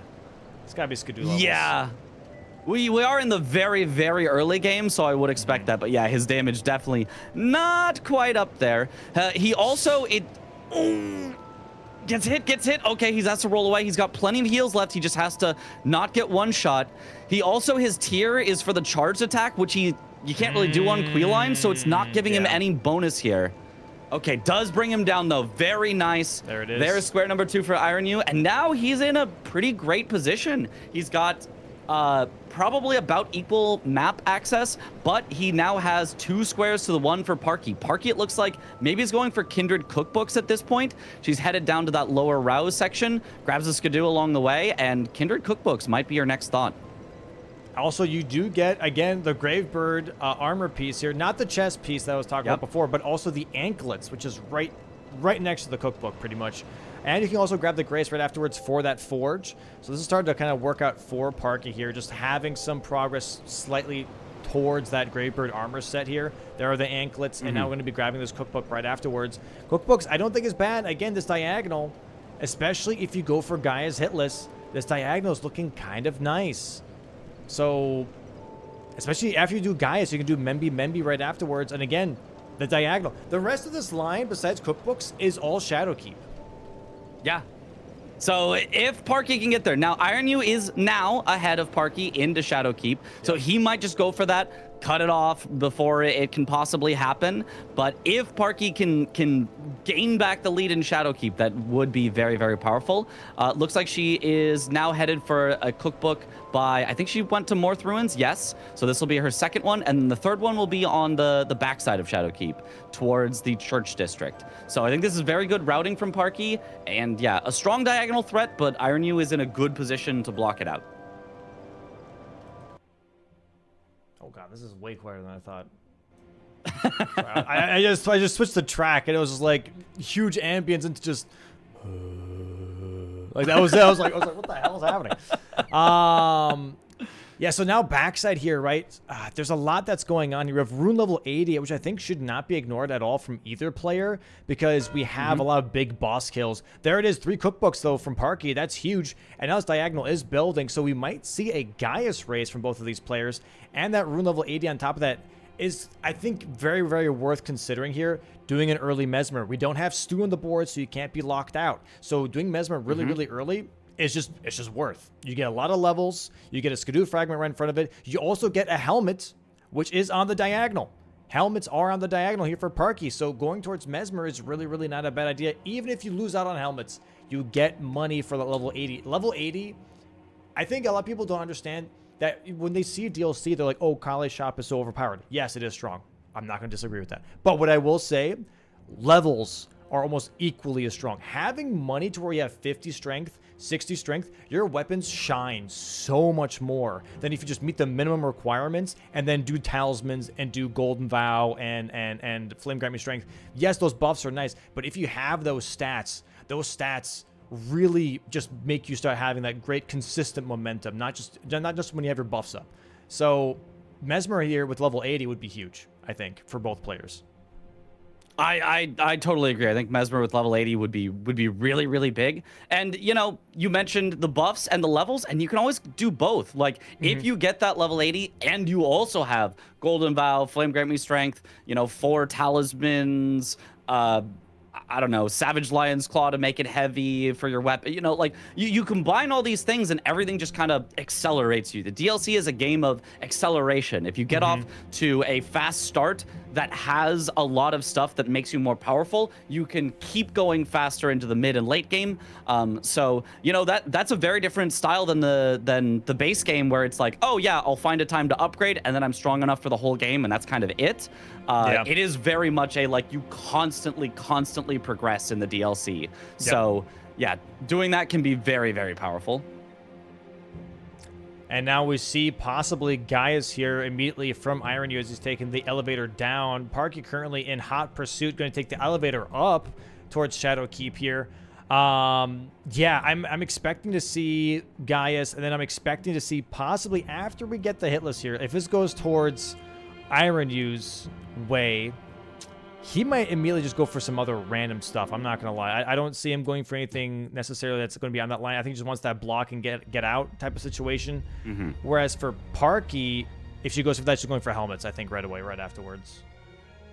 Oh, for sure. I mean, that would basically just be a win there if you can get that. So we'll see. You know, it is going to come down to how comfortable do they feel with hitless. Like, we have seen very good players struggle. We just yesterday, I think it was, that we saw 6 times that players had to reset to Gaius in order to get the hitless. And, you know, it eventually happened. It's still always a very powerful play, but not something to be taken for granted. It is not a free fight, even after the charge. The charge is, you know, usually the most scary part, but they've got a consistent ride torrent setup for that. But even after that, you just have to keep your focus the whole time. God, the damage is not super great for Ironyeu here, by the way. Very, very not great. And these are piercing attacks, which Gaius is weak to. He's weak to pierce, and he's weak to strike, and that's still not being yellow damage is pretty rough. He has 85,000 runes, so he didn't level. Maybe it's because of Membi. He wants to make sure that he has the levels. But also, I will That say, could be. I would like to see him swap from Zweihänder to Rakshasas. Yeah, he didn't pick it up. I don't think he even checked the shop to see what the weapons were. I think he's just comfortable with Zweihander, but yeah, that could bite him. Not having the bleed from Rakshasas is big. Rakshasas is, you know, despite being, you know, oh, it's a great katana, like maybe that feels more of like a medium weapon. It hits like a heavy weapon, but it's got the swing speed of kind of a more medium weapon. It's just a very, very good weapon. That's so funny. Parky drops her Rakshasas to auto-upgrade it, and she dropped it next to some Rawa fruit. So she picked up the fruit afterwards and not her weapon and started galloping away. That's just funny that stuff nearby. It looks like she's going for Rolana, by the way, and trying to do maybe Gaius with Membi instead, which I like this because Gaius is just easier to do with any weapon that you get compared to other bosses. Never mind, I lied. She's going for Divine Bird Warrior instead. Interesting. Ooh, okay. That's a fast one. It, you know, also sets up a potential column 5. So I don't dislike this. She's not really committing to the diagonal, which I think is fine. An interesting play. I do like this as well because Egon's Furled Finger is past Ancient Dragon Man, and Ancient Dragon Man is an NPC boss. So this column 5 is nice. I agree. Gives you Southside for Jolan Summon as well. I like this. Yeah. I do like this. It's a nice angle. Or even just force your opponent into Yolan is always a strong play that we've seen a lot of times. It's the classic, hey, I don't want to do this square. You do the square. I also like that she went back and she bought the gold scarab before doing any of this, because the earlier you buy that, the faster you can get to rune level 80. So I think this is very, very good from her to go for that. Yeah, she is ahead on NPC bosses, ahead on Egon's Furled Finger. So yeah, powerful line potential. I like this a lot. Ironyeu here has been in this fight for quite a while, but still hitless. So an amazing fight here from Ironyeu. Is almost at the finish line with this guy as hitless. Just has to have a couple more staggers here to close out on this fight. And then he will have a lot of money and a lot of Skidoo levels. Oh, that was so greedy from Ironyeu. He did a hit as Gaius was hitting, got the counterattack, got the stagger, but if that had not staggered, he would have been hit. But instead, he's got it. Wait, one more dodge. Okay. Got scary at the end there, but he gets it. Oh very, very nice hitless kill. And Parky immediately gets Gatling gunned down in the lakes here versus Divine Bird Warrior. A classic. That Bird Warrior, way harder than you'd think. And unfortunately, no Stake of America here that you might think there would be. So she's got to run back from the Grace here, which is going to take her a little bit of extra time. She's headed, looks like back towards the key. Maybe there's a drop down here that I'm not super aware of, but... no, maybe she is going for Rolana now and just holding on to that imbued sword key. Divine Bird Warrior, because she just saw hitless. She was like, oh, he's not going for this anyways. That's not a rush. All right, let me go do a big boss fight instead, because that's money. That's Membi. I'd be okay with that. Yeah, and I like this call. I like this call. It's an interesting one. It does give you money, which is great for towards level 80. It does give you a remembrance weapon, which is great towards remembrance. I don't know that those are the most important things for her at this exact moment, but I mean, it's not a bad play. But I did like her Divine Warrior play a little better. I thought that was very smart, pushing that that column there. So, you know, maybe one thought is if she forces Ironyeu into Metter, maybe he's fine with that, because like that pushes his line. He's already got hitless. He could get Metter and Yolan, so forcing him into something that promotes his own row maybe isn't as strong as we think. He can't, because he doesn't have Oh Mother. Remember, he skipped it. He still hasn't gotten there yet. So he would have to first go back and get that before he can actually go for it, which is so silly. But yeah. Oh, okay. The damage here is huge. Not bad at all. Yeah, the pierce damage on the Rakshasa, really, really good against Rolana. This should be way faster than the Gaius fight that we just saw. Nice stagger. Nice. Yep, take the riposte. Unfortunately, the riposte is not a pierce. You do not stab her with it. You do slash her. Oh, that blade big proc bleed was proc. Juice. Yeah. Okay, nice. Another charge start too. She's doing a great job. She might even be hitless at this point, or very, very close to it. Yeah. Very close. Okay. Oh. Uh-oh. Oh, no. Oh, no. Oh no. Alert! Alert! She was doing such a good job so far, and I expect that she'll keep that up. Ironyeu now actually heading towards the Ancient Dragon Man, so wants to get access to that southern coast area.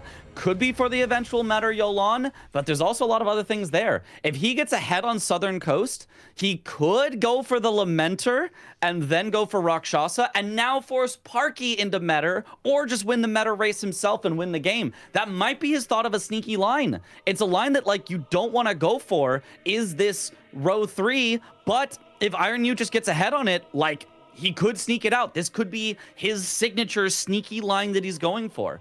So, if so, I kind of like it. I would love for him to actually do Rakshasa first out of those, because the armor makes you more powerful for the entire rest of the game. So, he could kind of synergize that and have a really good, interesting idea. Oh, are we back? We got a little glimpse. It's bouncing back. It's bouncing back. But yeah, Parky currently still in the fight here. She should have the fight almost done. Looks like it. Yep. Ironyeu, I think, is in the Ancient Dragon Man fight as well. It appears as though his dot is kind of spinning around in circles. That usually indicates you're in a fight. So both of them fighting things at the same time here, neither of which is going to get them an immediate square, but both of which sets them up for a potential square in the future. So very good play by both of them. But, I mean, I'd have to favor Ironyeu at this point. Obviously, he is ahead by 1 square. At the moment, he will have caught up on map access, so basically have all the advantages that Parky had.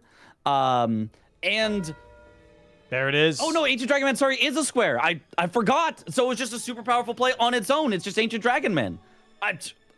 We mentioned it at the start, and then it slipped my mind, so...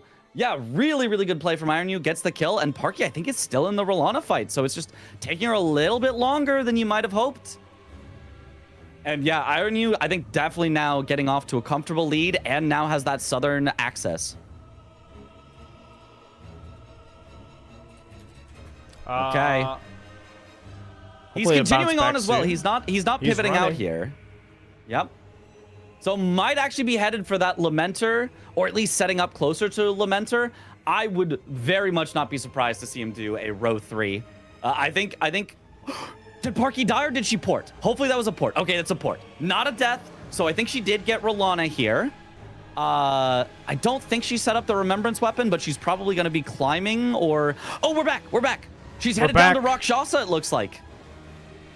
Okay, very interesting. Huge. Huge. We are back. She does not have a lot of runes here. She doesn't have 0, so it's not like a death amount of runes, but I guess she did already spend it.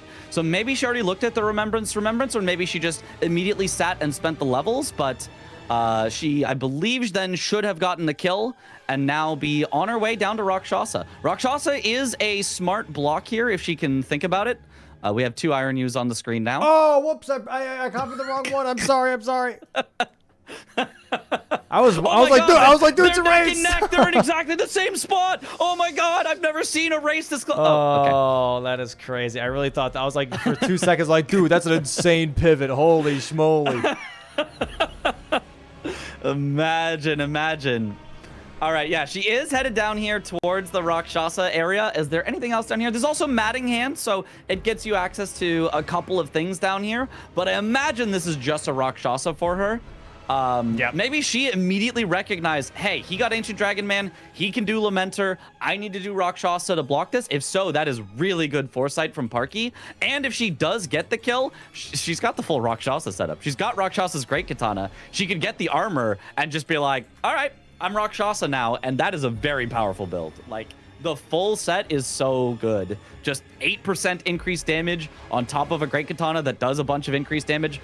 Your defense is going to be very low, though. Yeah. The Great Katana, I believe, actually makes you take more damage. And then the armor, it doesn't make you take more damage, but it does have a lot lower defense than other similarly heavy armors. So, it's high risk, high reward. It is confusing because it has the symbol of, oh, you are taking bonus damage. Right. But all that really means is, yeah, it's like, if you think of it as like, it's good armor that makes you take more damage, like that just evens out to like it's bad armor. That's all it is. It doesn't actually make you take more than if you didn't have it on. You always take less damage with the armor on than if you took the armor off. And here we have it. Ironyeu going back to backside now, has the Dragon Communion Altar unlocked, has Karo's Hidden Grave unlocked as well. So Lamenter, is he looking at Rakshasa now as well? Yeah, I think it's a Rakshasa race. He is headed for it. This is his sneaky line. This is exactly what I thought that he might do, because he is so far ahead on meta for sure, because Parky has not killed Ancient Dragon Man and has not gone all the way up to the loft. So, oh, Parky jumps down at the wrong spot, has to quit out, is going to have to do it again. Yep. I think she maybe just wanted to get away from the fly men and thought oh, if I jump off here, I can still make it, but not quite. That was not the spot to jump from. Parky, looking down. Okay, no, that does not work. That is not, that's a death. Yeah, that was, well. Dude, this is going to be interesting. Again. Dude, that they're both making the Rakshasa read is crazy, but she is an NPC boss, yeah. So that does help. And that helps actually Parky's column 5 here too. Yeah. Yeah, it is so important in so many different ways. So I think this could be a very pivotal moment in the match. If Ironyeu gets it, maybe a little unstoppable. If he just continues on to Lamenter, Parky can't stop that. If he continues on to Meta and Yolan, Parky can't really stop that. So this is a possible game-determining one if Ironyeu wins it. If Parky wins it, she's not out of the woods. She's not like way ahead then. She'll still be behind by 1 in majority, but she will at least have put out the scariest fire that Ironyeu is currently setting. Yeah. So very, very pivotal fight here, I think. And both of them with like no armor here. I don't think they'll get one shot, but I would not be surprised if they do on a counter hit.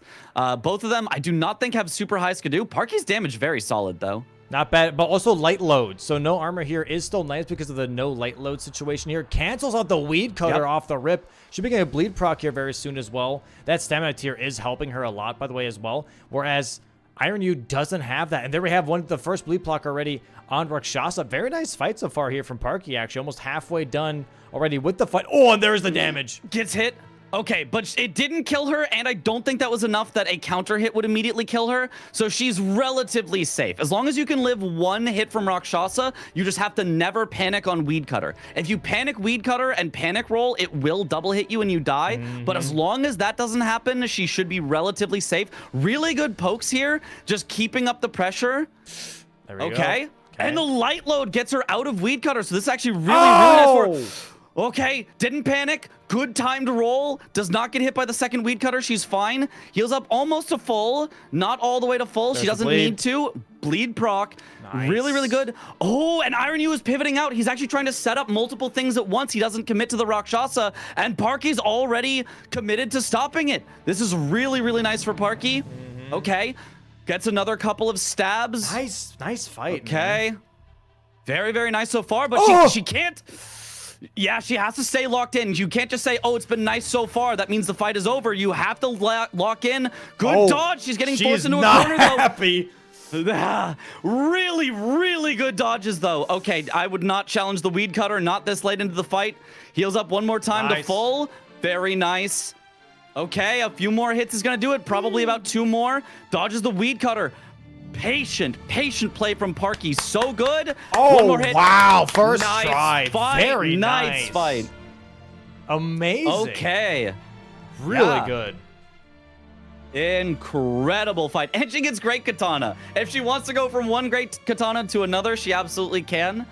Personally, I think the just great katana is usually... Oh, Ironyeu makes the same mistaken jump as Parky. He does a little... What can you do? What can you do? 4-3 right now for Ironyeu, by the way, has 1 square lead. And now, yeah, what do we do? Membi check. So she did kill Rolana here. Going for the Membi check. What do we have for options? Let's see what it is. Bastard stars. That's not that bad. That's not that bad. The int is kind of large, but if you got the int tier, that's only 2 extra int that you need, plus the int tier. That's pretty fine. You can definitely do that. It's strike damage for Gaius, too. So it's not that bad. It's not that bad. Is he... I know he's weak to holy. Is he very resistant to magic, or is he just kind of like medium, like whatever against magic? He might be somewhat resistant to magic because lore-wise, he is the guy that worked with Radahn, and he learned the spin tech from Radahn. That's why, did he teach Radahn the spin tech, or did he learn it from Radahn? I don't know. Either or, they're colleagues, so he might have magic resistance from that. Now, technically, isn't gravity magic actually physical? Not magic?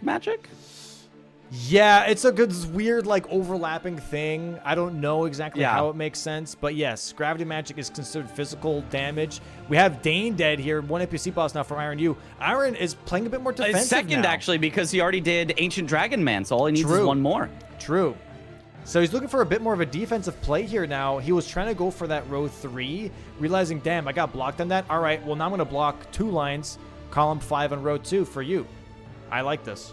This is good. Yeah, this is the opposite of Ironyeu's usual playstyle, but I mean, I think this might be the first game that we've seen from him where he just has a definitive majority lead at this point, so he can afford to play like this against his usual style. Like, maybe, you know, we all went to this like, oh, Ironyeu, all he ever does is go for lines type, you know, narrative that's floated around, but like, that might have been out of sort of necessity. Like, if you know, I keep falling behind in majority, I guess I'll go for these lines. But if he says, well, I actually can win on majority, like, this might be a very different playstyle we see from him. He might be, you know, have a lot of adaptability in the way that he plays, depending on the situation. Yeah. And we see him here doing Solitary Jail Knight right now. Really solid damage. And Parky may be looking at doing helmets. Like I said, that early Mesmer, or at least Mesmer coming up very soon, would be very useful. Level 80 still on the board, and that'd be a very big square here for Parky, because it's another corner square, blocks out the other diagonal, and it promotes that road too. There's a lot of good stuff here. Yeah, blocking out the other diagonal is very good. And then this is a bit silly, but if she gets the Death Mask Helms and then Midra, she would have blocked out every single row, every single column, and all she would need is the rune level 80 to have forced a full majority game. So Parky is definitely in a great spot here to head into the majority, especially with that Rakshasa armor that's going to make her just do more damage this whole game. And Ironyeu having a really, really good fight with the Knight of the Solitary Jail. I love him jumping over some of the slashes. Does take a hit there, but is not super worried about it. He is not like close to dying from one hit or anything. Nice, backs out of range of the jump attack again, so we can get a punch. It goes in a little too early there, though. Has to be careful. No, he doesn't have to be careful. He has to just keep pushing to get the kill. 3 NPC bosses for Ironyeu. Very, very nice. Parky not looking too happy about that. Does lose a little bit of progress, obviously, with that Rakshasa. But 5-3 right now for Ironyeu. Just a 2-square lead, so that's nothing crazy right now. Going to Highland Cross right now, so maybe he's looking at Divine Bird Warrior? Is he looking at, like, just completely flipping his playstyle, just going for defensive plays, blocking out every single line instead? No, he's going for... Could be Iris of Occultation is a potential. He's already got Queeline and Bellerot, so if he gets the Queeline here, he's well ahead on that, and that sets up the diagonal. Yeah. So maybe he is still thinking, hey, I know I'm ahead in majority. What if I'm also ahead in a line? That's a strong play. Stay ahead in majority, also threaten lines. Like, that is a winning recipe. So we'll see if that is what he actually does, which... I mean, he's headed into the church. At the very least, he's going to grab the Skidoo here, which, if nothing else, makes him more powerful for the rest of the game.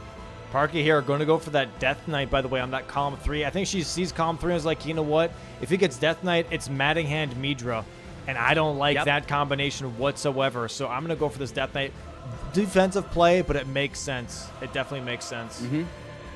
It definitely makes sense. Now, she already has that progress towards Matting Hand and Midra because of the Rakshasa.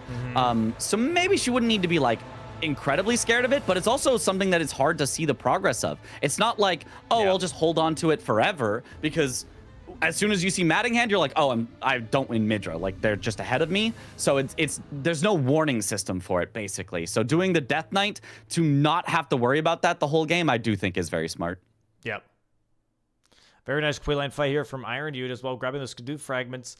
Again, dude, the Skidoo fragment from Gaius, now the Skidoo fragments from Churches here. All this is going to just absolutely front load so much damage here for Iron right now. So all these other fights are going to become more and more of a breeze compared to that first Gaius fight. Yeah, I mean, both of them are so strong right now. The Rakshas's armor versus a ton of Skidoo is currently the thing. I would also love for both of them, you know, obviously finish off the levels that you need, but then to eventually start looking into that, you know, Golden Vow, Flame Grant Me Strength, other things like that, because everything is multiplicative in Elden Ring. The more different forms of power you can get, the more effective each one of them becomes. You know, every talisman you get makes the Rakshas's armor more effective, makes the buffs more effective, makes Skidoo more effective. Like, you multiply on multiply on multiply, and all of a sudden you're doing literally like 4 times as much damage as you were at the start of the game. Like, genuinely, because of all the different ways that you can stack all these different buffs. And right now we're making our way still towards that Death Knight. By the way, swapping to the Celebrant Skull instead of using Rakshasas. I don't mind this. He is weak to strike. Death Knights are weak to strike here, so this makes sense. Using the weapon variety that you have. Actually, they're weak to pierce, oddly enough. Really? Strike and pierce? Yes. Just pierce. Just pierce. They are equally resistant to the rest of them. They are just weak to pierce. See, they are treated as just an armored enemy, even though they're a skeleton. It's weird. I was about to say, like, normally there is, like, what's the word? A rubric for how these things work, right? In this case, skeletons are always weak to strike. That's just how it's always been. Yep. So that's, I don't like this. This it's right weird. here, don't like it. Are they even like skeletons, or are they just like a guy in skeletal armor? Because like you put on the Death Knight stuff and you kind of look skeletal. But like, you don't have the cool cape. You don't have the cool cape, so that's true. They got the don't cool get that cape. cool cape. They gotta be dead to have that cool cape. That's the only way it works. I guess so. I guess is that one of the requirements? I was unaware of that. It was in the memo. It was in the memo. Not bad damage though. It's still yellow. It's yellow for sure. Yeah. And I don't believe that they are bleedable. They are frostable, I do know that. Correct. They're frost and rottable. I don't think they're bleedable yet, which means that they're dead. That does indicate probably, yeah, they're dead or undead or those who live in death, you know, whatever the term is. Maybe they're like on the brink, you know what I mean? Like they're not technically dead. Oh no, Parky gets full comboed by that move. It just keeps hitting. If you miss one dodge, it just combos you, and she missed one dodge and gets full punished for it. Unfortunate. Luckily, a Stake of America here. Of course, they're not going to make you go through the full catacomb again.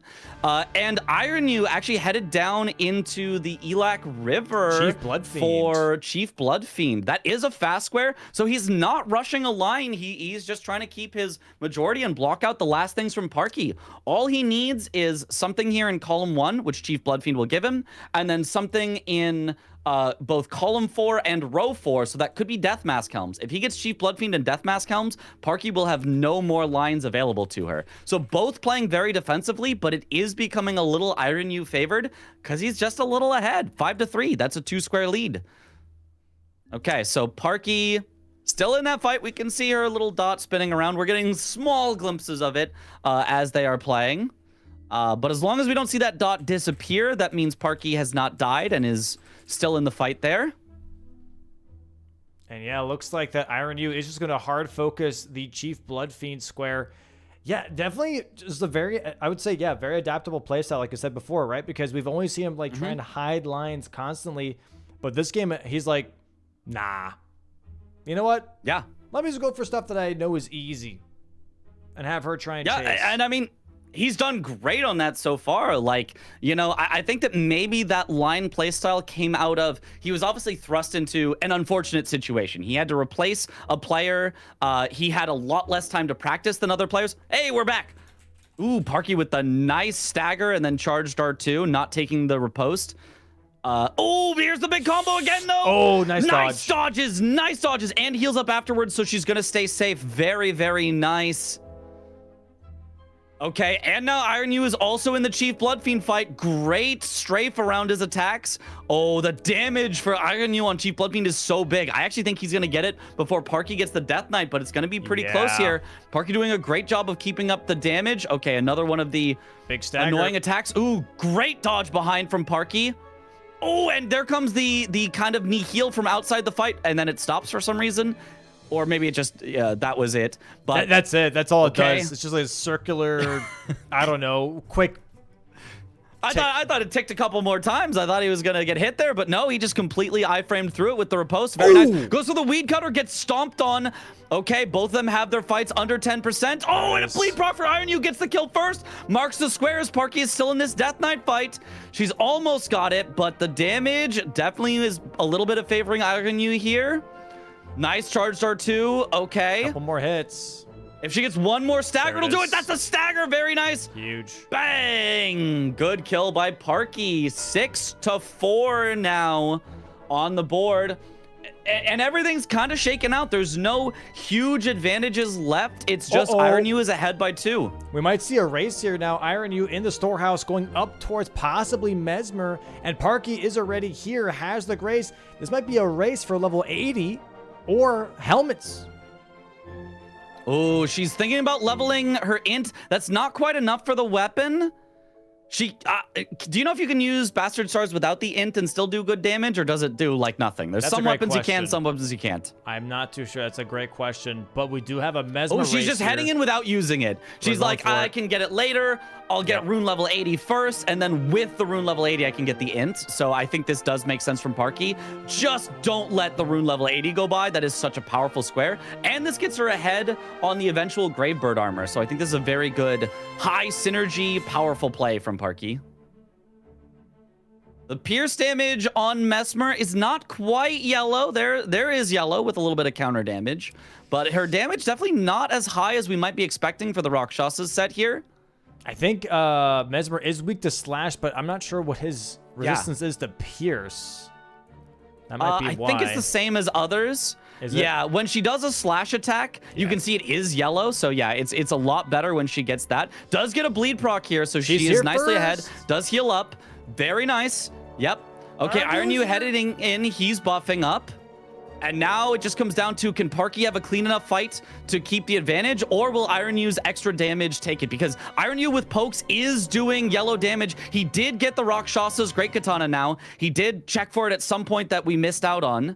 And so now they're the same weapon. Parky, gets tagged. She's low. She's got to find a time to heal up, which can be a bit tricky on Mesmer. And she doesn't dodge the grab. She has to quit out. That's a reset of the fight. This is now Ironyeu favored. That would have killed her. That is a smart quit out, but it's super unfortunate because she has to restart the fight. She's pivoting.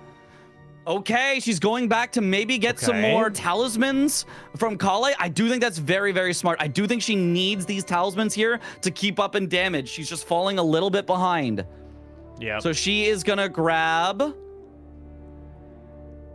Not the Crucible Scale. That was the wrong one. Ritual Sword, absolutely. Rotwing, love that. Ritual Shield, even potential, is pretty good, but nice charge R2 from Ironyeu. Oh, gets hit a little by the fire, but it does very little damage, so he's fine. Nice hits, keeping up the pressure. There's the big explosion, rolls out of it. Very good. How is he going to dodge it? There's multiple ways to dodge it. He's going back left, a very safe way to do it. Very nice. Gets past Mesmer, gets a charge star 2, gets another hit. Oh, I like this. This is beautiful. Parky going for the Great Katana instead so she can grease on top of still dealing decent amount of damage here in this fight. I don't know if he hits level 80 off of this Mesmer by itself. And I think Parky has actually done more boss fights. Gaius earlier, so I think he does. I'm not sure, but I think he will. Yeah, but Gaius, I think, is worth more. They're both maybe the same. I don't know. They're around the same. They're both around 200,000. Okay, there's the Mesmer kill, though, for Ironyeu. Let's see if it does get him to level 80, or if Parky can still snipe this away. I don't think he has the gold scarab. I don't see it on his buff bar, so maybe it's not enough just because of that. No gold scarab and no... Oh, he's at 78. 78! He's so close. If he goes back to Fort of Reprimand, that's probably enough. Or he just pops his remembrances. But I mean, he's kind of giving up Memby, but if it's enough to get level 80, that's probably worth it. He can always dupe later. Wow. And it is. It's just enough. It's just enough. Barely takes it away from Parky. That's crazy. Sacrificing Memby for level 80 here. This diagonal now looking extra good. He has Iris of Occultation set up. He has double Queeline already dead. So now it's just Egon's Furled Finger and 2 Forges. Yeah, and he's ahead on Egon's Furled Finger because of having done Ancient Dragon Man. So He wasn't directly going for the diagonal, it looked like, right? With that Chief Blood Fiend, with the NPC bosses, he was getting some blocks. But now all of a sudden, he's just like, okay, I kind of fell into this diagonal. I wasn't even really going for it necessarily, but like, I can. So he's going to do the Iris now. I imagine he's going to do Forges after because it's maybe the easier one for Parky to block. And if he finishes with Egon's Furled Finger, that's a bingo. That's a win. Ironyeu in a commanding position in game 2. Parky was in a great position game 1, but Ironyeu kind of snuck it away. But now it's kind of all Ironyeu in this game 2. You know what's insane, by the way, is the fact that Ironyeu, I believe, if he wins this with another diagonal bingo, all of his wins have been diagonal bingos. Were they all Yeah, no, they were. Yeah, you're right. Isn't that insane?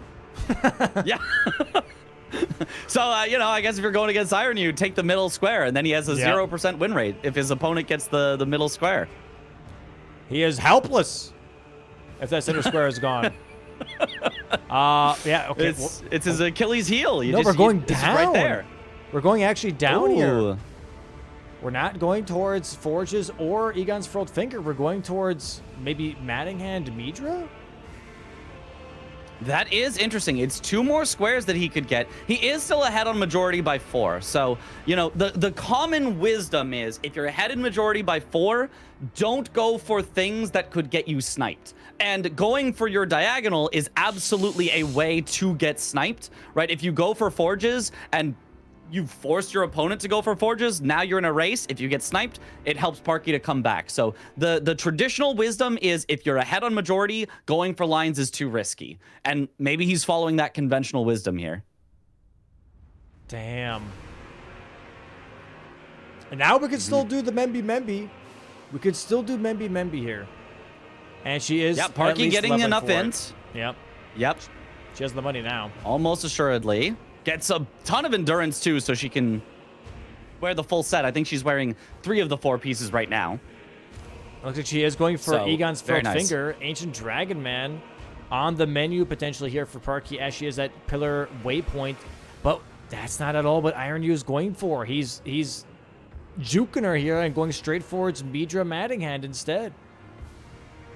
Yeah, I mean, I don't think this is a bad play from Parky regardless. Obviously, Egon's Furled Finger blocks out the diagonal. That's great for her. But not only that, it also gets you access to Lamenter, Metter, Yolan Summon, Bale. So there's just a lot of stuff down there. So I think having access to the south is very important in this board. Because, if Parky didn't go south and Ironyeu only won those, only won Egon's Furled Finger, Metter, Lamenter, Yolan, and Bale, that would be a win on majority. That's the 5 he needs. So Parky at some point must go down here. So the earlier you go, the more flexible you are, the more ways you have to stop Ironyeu. So I think this is a good play from Parky.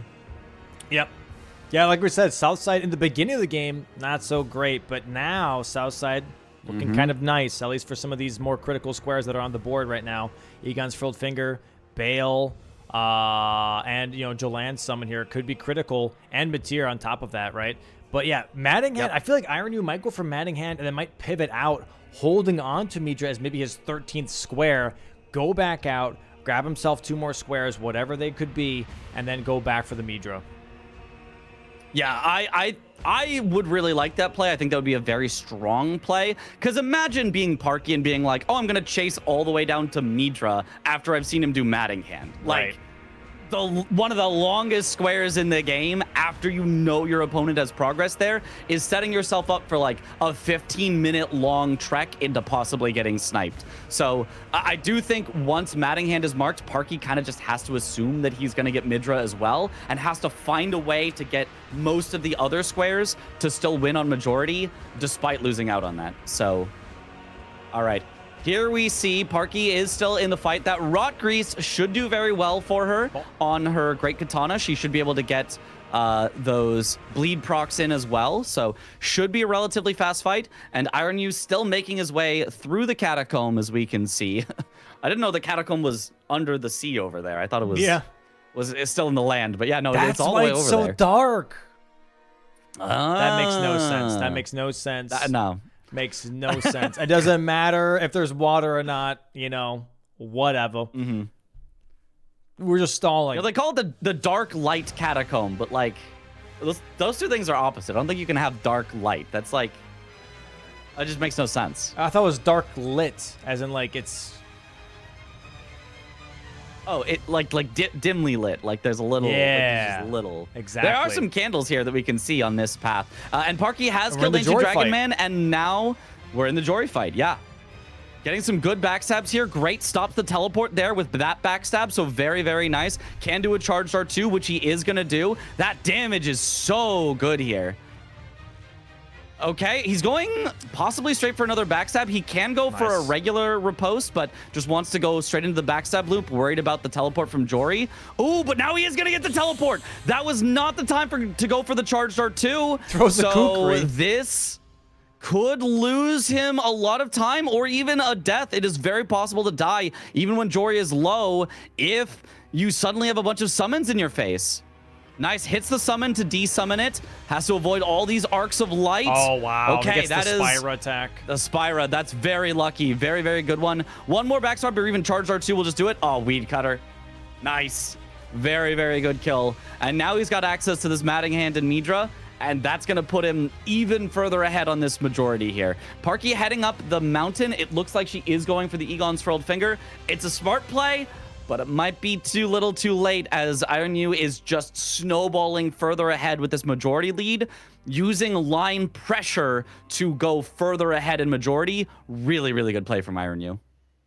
And yeah, we're actually running our way back now. Maybe he is looking at, oh, never mind. He ports a lot. I have noticed that with Ironyeu though. He very much like makes the decision, and then once he actually ports, he's like, no, no, I don't want to do this. What was I thinking? Maybe he's just thinking about multiple things at different times. And he's going for Divine Bird Warrior. He's going to be taking away the priority that Parky has had on Divine Bird Warrior for like the last 30 minutes now and claiming that for himself, which makes sense. At this point, you're strong enough to where this is not as chaotic of a fight, right? Early on, this can be a bit of a scary thing to do, but at this point now, it's going to be very nice for him to grab. Just an extra square on the board. And yeah, makes him work towards that Matting Hand Midra combo. Yeah, and the idea is the longer he doesn't mark a square, the more scared Parky has to be. The more she has to assume he's going for the diagonal, and so she is forced into blocking it even more. She's already there. She probably would have continued it even if Ironyeu did finish off Matting Hand, but like this kind of seals it.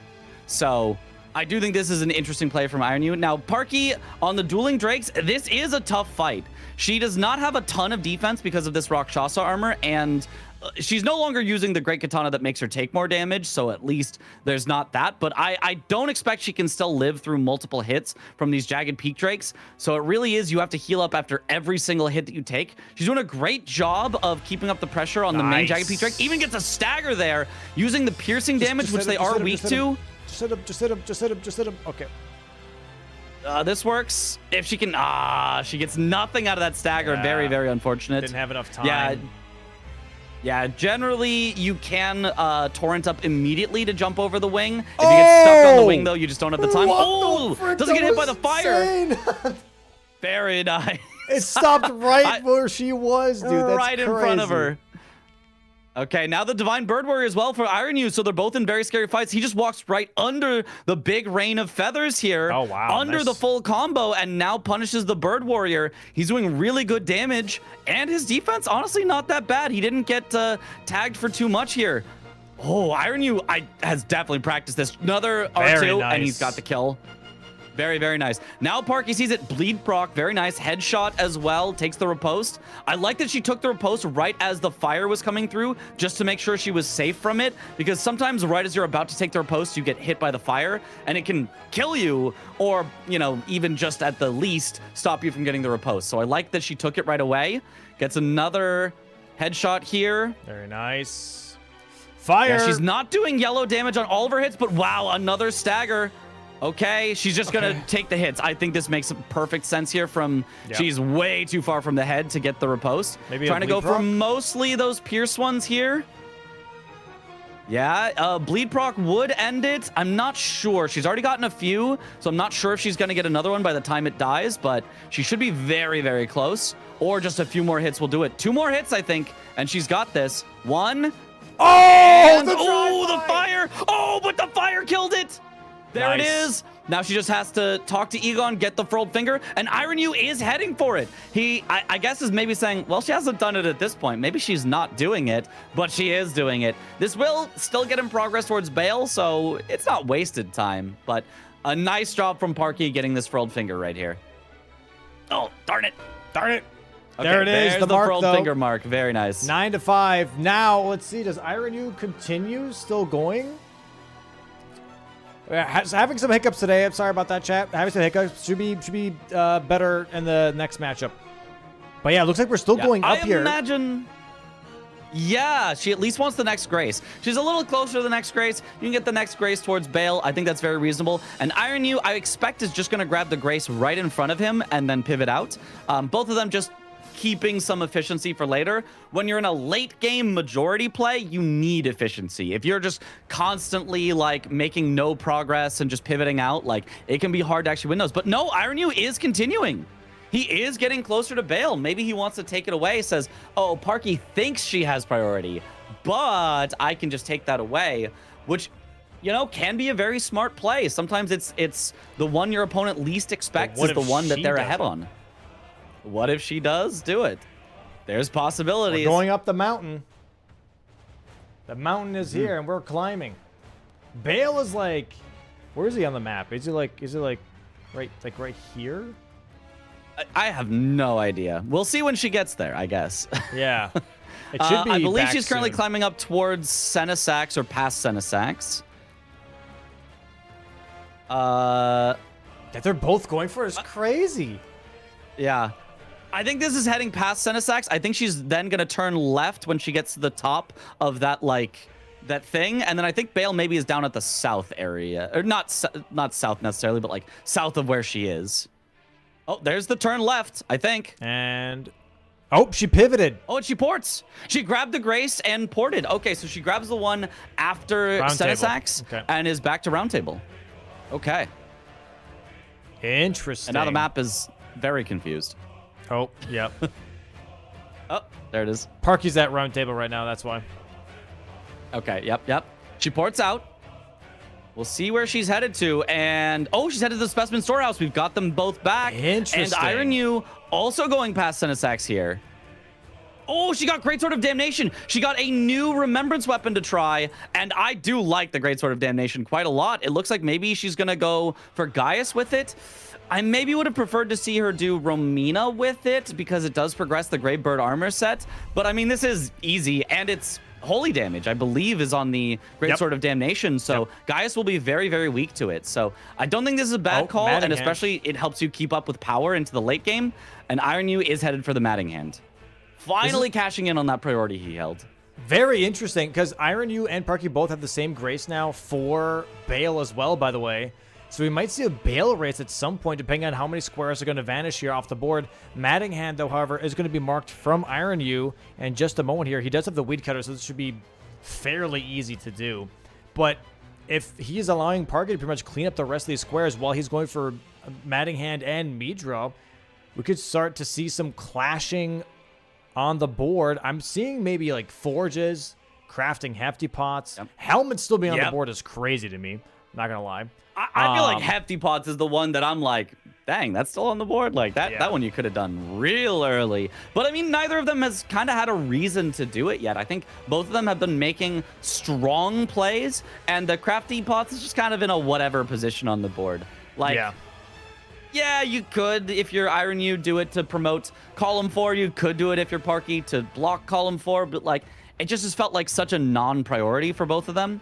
Oh, she is leveling up a bunch of Faith now for the, I think that was Faith, for the possible Great Sword of Damnation, but she's not doing it. She's doing the Bastard Stars. Probably will get Golden Vow, Flame Grant Me Strength after this as well, then, I'm expecting.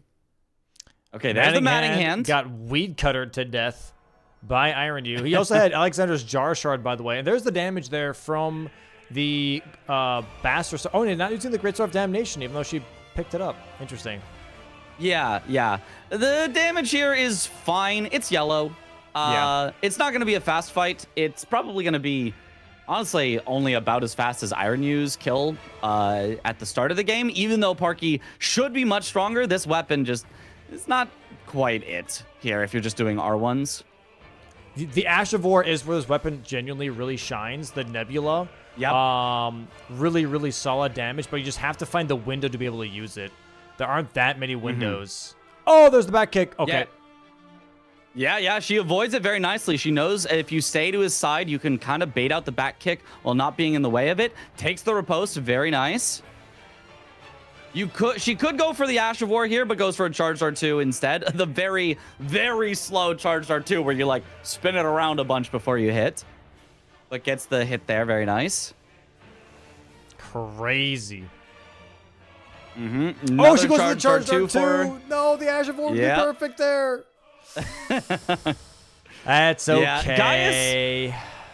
Yeah, the thing about the Nebula is you want a boss rather than just that is quote-unquote big. You want a boss specifically that's like wide, that you can hit with the full arc of it. And Gaius, if he's facing you, is actually fairly like thin. Not super thin. Obviously, he's not like just a guy thin, but like despite being a large boar, if he's facing you, the profile that gets hit by Nebula actually isn't that big. Nice also, Parky with some very, very tough attacks here, but dodges them very nicely. Keeps her cool, does not try to heal when she doesn't need to. Gets hit by the charge attack, unfortunately. Yeah, that's what can happen. If you get out of range of Gaius, he just starts to do some really weird attacks that are much harder to dodge. Oh, gets tagged, and now she can't get the full dodge here. Okay, heals up as well. Okay, she's fine now, but that is going to lose her quite a bit of time on this fight. Nice dodge.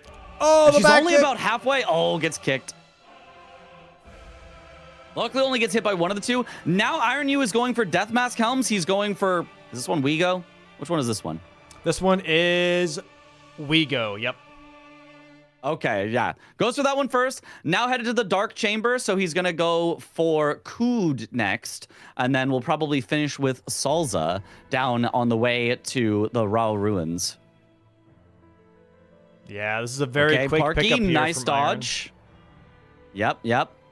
Definitely, if you've already got access to all the areas, doing the Death Mask Helms is not very slow. So nice pickup from him. And Parky, this remembrance is just taking so long. She's getting tagged by some of these attacks here. Oh, and she's getting bad attacks. That's the problem, is if you don't fight him hitless, it all goes off the rails because he just starts doing ranged attacks, which are all harder to dodge. And unfortunately, we don't get to see how it's going for Parky. She did still have a good number of heals left, so she wasn't in that much danger. But, I mean, she has to remain cautious. Surely. I mean, it's still going to take her probably another 30 seconds to a minute here, maybe, just because her damage has been so low. 12. I'm going to go 108.52. 108.52.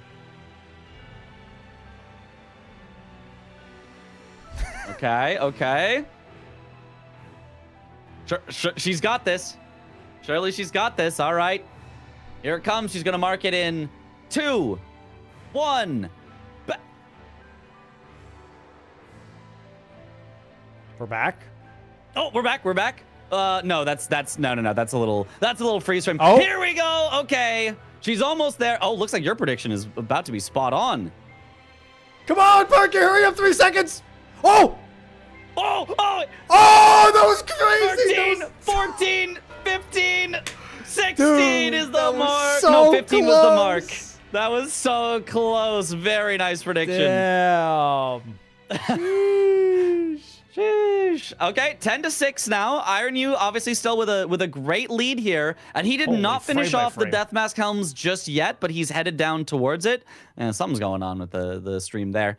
But he gets that on the way to setting up Gravebird armor. So once he gets that, he's at 11. He almost guaranteed has Midra. So Parky has to find a way to snipe everything else. Parky has to win Bale, Lamenter, Metter, Forges, and Gravebird armor. Oh, and craft hefty pots. So Parky is in a very, very tough situation. That's oh, okay. So the stream was behind. So he has already killed Salza here. If we refresh, we'll probably see that.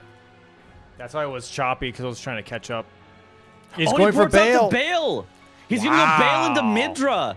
I mean, Cinema. it's an ambitious play, but I really like it, actually. I think this is... Oh, actually, and that's a line. That's actually a line. If he gets bailed, that's a line.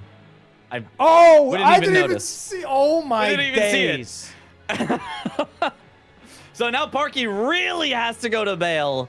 But instead, it looks like she's headed for the craft hefty pots. I mean, that is a fast square. Maybe she's thinking, okay, Ironyeu's so close to majority, I don't really need to worry about lines. But Ironyeu says, hey, don't count me out. You know, you guys said I wasn't gonna win on a line. What if I win on a line anyway? Just a little signature thing to end out his season. So looks like that's what he's headed for. Right, but also he could do it. I think for Parky, it's very much also like, hey, I got Egon's furled finger, so I'm ahead. I have time. But yeah, no. Turns out not the case. Right behind you. I think this is a great play from Parky, though. Even though it's not going to work out, right? It's you know, you have to make one guess out of the 1, 2, 3, 4, 5, 6, 7, 8 squares left. There are 8 squares left. You just have to guess the one that Ironyeu is going to do. And I think this is the fastest one that remains on the board. So I think it makes complete sense from Parky to say, hey, let me take away the fast ones. Let me force Ironyeu into the slow ones. If he has to do the slow ones, maybe I've got a better chance of catching up. But unfortunately, it's just not, I think, going to be enough. Oh, my lord. Let's see how good Ironyeu's bail is. Good damage so far. Rakshasa is definitely going to help a lot for this fight. Piercing damage is nice piercing optimal. Headshots. Yeah.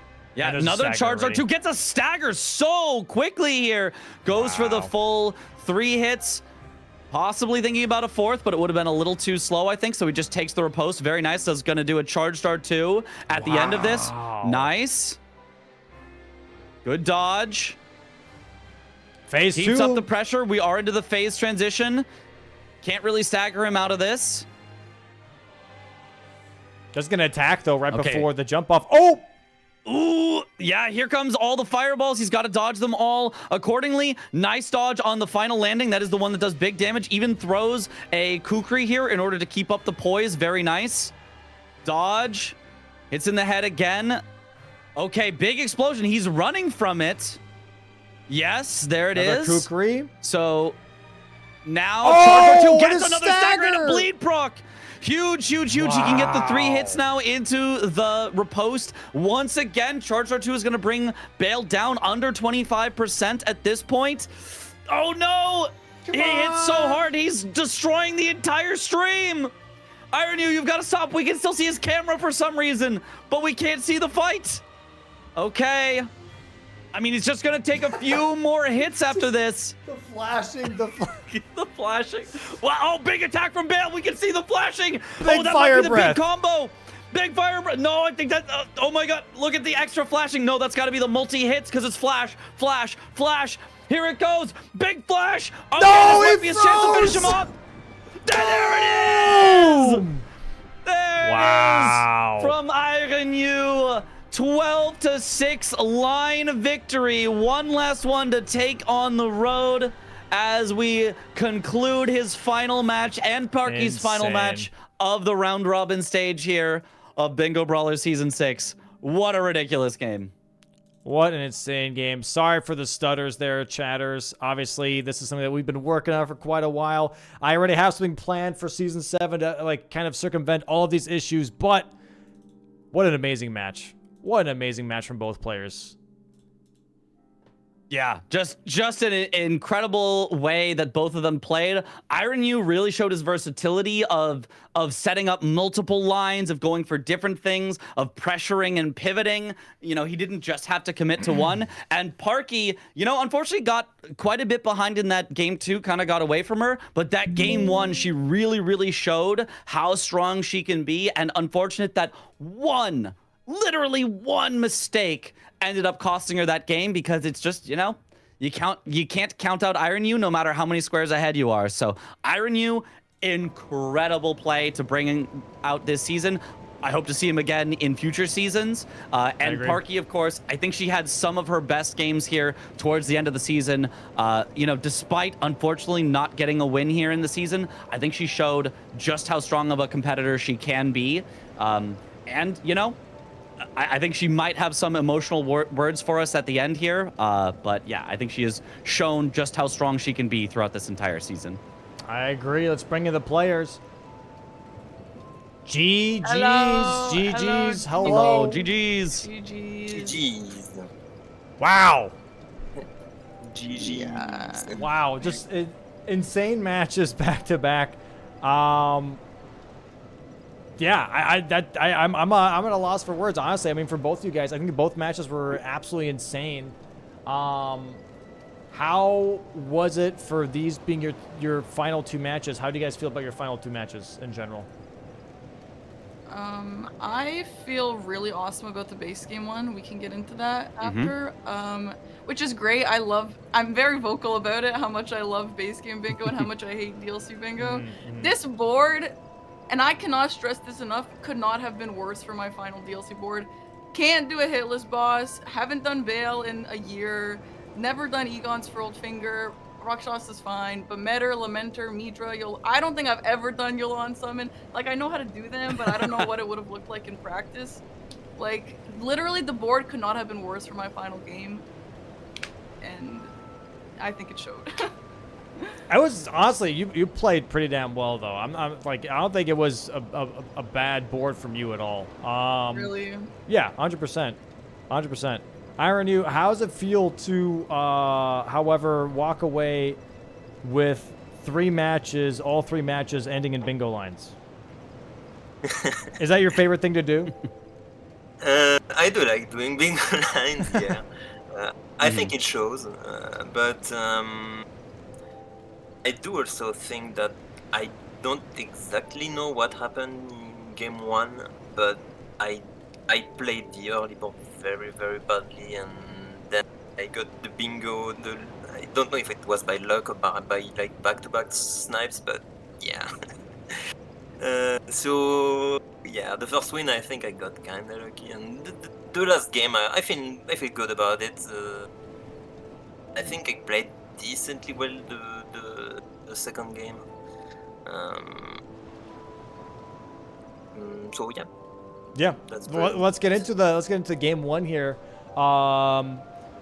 Very, very interesting board, right? There are different ways to kind of go about this board one. Ironyeu, I saw kind of like the idea that you maybe had for column one, but then realized maybe that Parky's lines were a bit faster than the one that you were maybe looking for. Were you looking at doing column one bingo off the rip? I didn't want to do the line, but I wanted to maybe force her into doing the block on that line, because Fire Giant, when you don't have high stats, is kinda not great. Yeah. It's I mean, it does give you lots of money when you kill it, but apart from that, it's really not great at all. It's a really, really, really slow fight. So that was kind of the idea.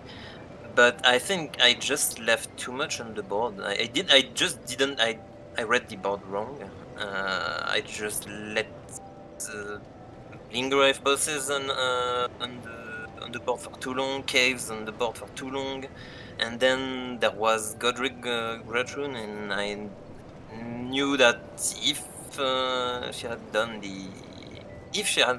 even Margit in one of her four Lingrave bosses, I wasn't gonna get that Godric Gratrun ever, so I just tried and go for the center square, which worked. I was very scared of that line, so yeah. Makes sense. Parky, for you started with O'Neill over Falling Star Beast. Was that because you really liked column 3? What was your overall game plan for game 1? Yeah, so I did O'Neill because I didn't want to level my weapon right away, and that's something that I could do to get some money and not need a weapon for. And I'd never actually rushed O'Neill that early, so I was like, my last game, let's just try and see if I can do it. And I did it, and it felt really good. Yeah. And it gave me some money to set up. I will say something about myself. Despite that I can't win a game to save my life, I am very proud of my early games. I feel like a very common trend for me is I have really awesome early games. Now, mid and end game, I don't really know, but I think my whole plan here with the way I handled the Limgrave bosses was really good, and I was happy with like, you know, I guess it didn't work. I tried to like mind game him by not going Godric with dagger only, so that he won't know that I did Godric, so that I could maybe get dupe or remembrance in Godric's favor. Because again, like he said, I didn't want to have to do Fire Giant. So I was like, let me just try and sneak a dupe, the remembrance, even though I guess he wasn't going that. And then after that, I was honestly just having fun, like setting up my own lines. And one thing about Ironyeu is everyone's like, Parky, okay, he's gonna bingo on you, so you have to bingo on him. And so my philosophy here was like, okay, well, I don't like to sneak bingos because I don't know how long to hold things ever. That's like my weakness. So why don't I just like remove his ability to bingo? And that's what I did here, which worked. And like, I know everyone's disappointed, and I can't even tell you how disappointed I am. Ironyeu, if I don't know if you know what happened, but I like guessed every square perfectly. Like I was so happy. I went Ancestor Spirit because I was like, I know he's gonna get all the other stuff faster than me. I'm gonna go Ancestor Spirit. I missed a flame and didn't know which one I missed, and that's why I lost. It would have been close, but like I'm at a loss for words at that. It's the mistake of all mistakes for sure. I think don't know how early. Sorry. I think I was gonna say, if you found the flame, you would have gotten it before Ironyeu, 100%. Yeah. 100%, Almost certainly. I see. I will say, Parky, though, that you played very well. Like it genuinely, like your base game was, you were all over the board. You made sure that you were making correct calls. You made correct blocks. And you were leading by like 5 to 6 squares at some point on the board. Like you had insane majority as well. Like it was an amazing game to watch. Like you played very, very well. Thank you.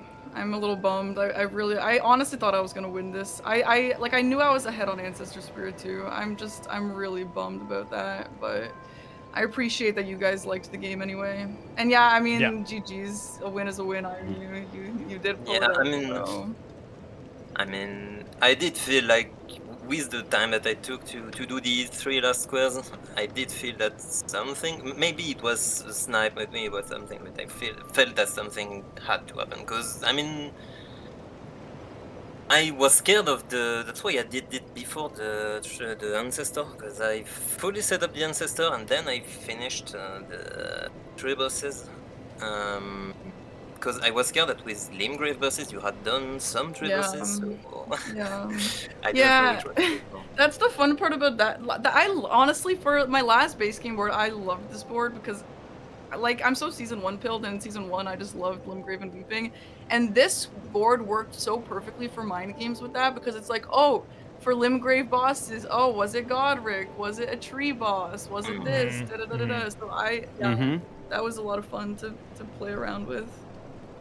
Yeah, and you marked caves, so I kinda assume you probably did like Baseman and maybe like the duo on the...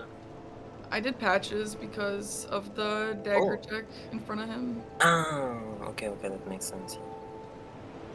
Okay. Yeah. Overall, a really good game one. Like genuinely a really, really good game one. Really interesting calls from both of you guys. Like Ironyeu trying to be as sneaky as possible, and Parky trying to block out all those lines was really, really fun to watch. Game 2 here as well, man. Like I know Parky, you say you didn't like the like DLC Bingo, and you don't maybe like the board as much, but like you both made some really, really good calls, and some really interesting races as well that I think happened between the two of you. If you want to start, actually, Parky, what was like your initial idea looking at this board? Like, what did you like on this board that you wanted to do? I was gonna probably just like set up my weapon immediately and then go.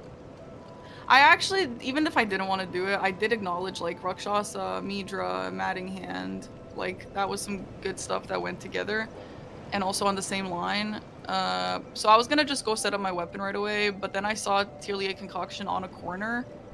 And honestly, I can do a boss hit. I can do guys hit list 10 out of 10 times in practice, but in a game, I just can't. So I was worried that he would do like remembrance hit list, because Ironyeu has skill like that. So I was like, I'm just gonna try and like take away the power from this diagonal, and then go Tierlier Concoction to block that. And then, honestly, immediately I felt like my plan just derailed. I don't know. I don't even remember what I was doing, but I immediately felt like everything went bad. And I will say, at the end, I didn't see his diagonal, but it's because I didn't see his Ancient Dragon Man mark. I was like, okay, well, it's fine because he doesn't have Ancient Dragon Man dead yet, but like he did, and I don't know why I missed that. So that kind of sucked, but I was kind of hoping. Same thing happened to me in commentary. I really? was like, oh, he's killed it, whatever. I was like, oh wait, that's Ancient Dragon Man. He's marked the square. Oh right, yeah. Yeah, So. I don't know what happened, but I was hoping to at least get a Egon Bale race, but he had freaking Bale set up, so like whatever. Yeah. Yeah. If I have to say one thing is that when you marked a Fiole concoction, I didn't have like anything set up towards Belrot, and then I saw like 3 DLC Ashes of War and Quilline on the same line, and I was extremely scared because if you get like you can get that pretty decently well since you get the Ash of War right next to. True, I forgot about that one. Yeah, you're right. That's a good play. I saw she that, was. that I think column, she was going for it. Yeah, I saw that column on. I just thought, oh my god, if I'm forced on Meteor. Yeah. I was close on that. That's a good call that you got that. Damn. Yeah, I was really scared of. You played really well, honestly. And you both, I mean, honestly, like Parky, your Rakshasa was really solid. Like that was, especially with no armor, like that was really well fought. Thank you. I'm like weirdly good at Rakshasa. Everyone's got that thing that they're good at that everyone else hates. For me, it's Rakshasa. I don't know why. I'm like super easy. That's a good thing. I forgot to buy freaking armor. If anyone was wondering why I was armorless, I freaking forgot. Honestly, we were gassing you up. We were like, bro, she's got the light load on lock. She knows how to dodge with these things. It's gonna be nice. It felt good. I was actually debating going to get Blue Dancer and just committing full to it. Yeah. But nah, the Rakshasa armor was better though. I think once you got that, and that was really strong. Yeah. Also, props to Ironyeu for the row 4, by the way, because both Mitch and I didn't even realize the row 4 until you went to Bale. We're like, why is he going Bale now? Oh, row 4. Oh, yeah, that makes sense. That does make sense. Yeah. So, congrats to both you guys. You both played amazing. Ironyeu, you got 3 points throughout the whole round robin. Sadly for both you guys, it is not enough to be in the top 4 for the double elimination brackets. These are your last matches for Bingo Brawlers Season 6, but absolutely loved watching all of your matches. They were very entertaining to watch, so thank you so much for participating in this year's season. Ironyeu, if you want to start off first, where can people find you? What do you do? Shout yourself out, and anything you want to talk about, like what you're working on. Yeah, the stage. Sure. First of all, if I have one thing to say is that I'm just insanely grateful to have been able to just participate in this event and Bingo Brawlers. I love Bingo. I didn't have a lot of time to practice, but I'm still happy with my performance. I think I did decently well. Some matches I think I could have done better, but I mean that's the game. And yeah, so thanks a lot for this chance. Thank you, Domo. Thanks everyone for like being so friendly. There are lots of nice comments when I rewatch this game. I'm just so grateful towards it. So yeah, just thanks for this season. I will be going to watch the other matches because I mean. Gotta support the French team. Yeah. 100%. Romain is still in there, so yeah. Just I sometimes stream some bingo, some French challenge. I guess I did that once. We do a lot of randomizers, so if people like that, they can come. But yeah, just great bingo event, insane that I got to participate in that, and thanks a lot to everyone. 100%. Thanks much for playing Ironyeu. Appreciate that, guys. Check out Ironyeu on Twitch and on YouTube, I believe. Is that correct, Ironyeu? Yeah, that's the yeah. Perfect. Parky, as well. Last match of the season here. Thanks so much for playing. Very much appreciate it. I think the one thing that you can genuinely take away from this is that you played very well. You genuinely the arc of seeing you get past certain hurdles and then showing it off in matches has been amazing. There's nothing to sneeze at all. I think you played incredibly well. It was very fun to watch a lot of your matches. However, your closing statements here for you and yourself. What are you working on? Where can people find you? The whole shebang. First of all, thanks for saying that. This has been very much an uphill battle for me this whole season. Sorry, I get emotional talking about this because seriously, the last 5 months for me has been really emotional because of just like my history with Bingo Brawlers and just like pushing myself to keep going with it. Yeah. And Yeah. So yeah, I think I really made myself proud. Like I honestly, seriously just joined because I wanted to like challenge myself to really grind something out. Like at the end of the day, I like competing and I like the grind of stuff. So I did want to just challenge myself, and like I said, Bingo Brawlers is really difficult for me. So I also wanted to challenge myself to just push through that mental hurdle that I have with Bingo Brawlers. Unfortunately, I wasn't able to do that, but like I'm really proud of myself for still trying. And I do agree with you that like I do think my practice really shows, and it was really fun seeing like doing a game, learning something from it, applying that to the next game, and just like seeing myself grow in that. Like I really am bummed that I couldn't win a single game in the season, in like the official season, but I mean, at the end of the day, like, bingo is bingo, and I got unlucky a few times, and just the skill ceiling is just so damn high, and like, in DLC, I just had no, I just had no chance. I'm so bad at DLC bingo compared to everyone else. Maybe if it was just base game, things would be different, but DLC bingo is so incredibly difficult, and I just fell so behind on just skills and skips and everything, so that was just very difficult for me. Anyway, I've talked to people about this, and I've been very vocal, and a lot of people have told me, like, why are you still in it? I would have quit. And so at the end of the day, like, I think doing something that you don't want to do and doing something that you're scared of and that makes you feel anxious is really good for us as humans and as people. And so maybe not for 5 months of the year, but like, I urge everyone to maybe try and do something that scares you and push yourself, and that's really good for character development. And I would also like to shout out all the players, all the commentators, the refs. Everyone has helped me. Everyone has given me their time. I've had people in this room helping me. I've had people on calls during their stream times helping me. I have so many times messaged Chris, especially, and also others, but especially shout out to Chris. I have messaged him at weird hours asking him, yo, can you just film yourself running to Mudra? Can you film yourself running to Secret Halley Tree Path? Can you do this? Can you do this, just so I can see how to do it? And he did it without even asking, so shout out to everyone who's helped me, honestly. Like, the community is really, really awesome.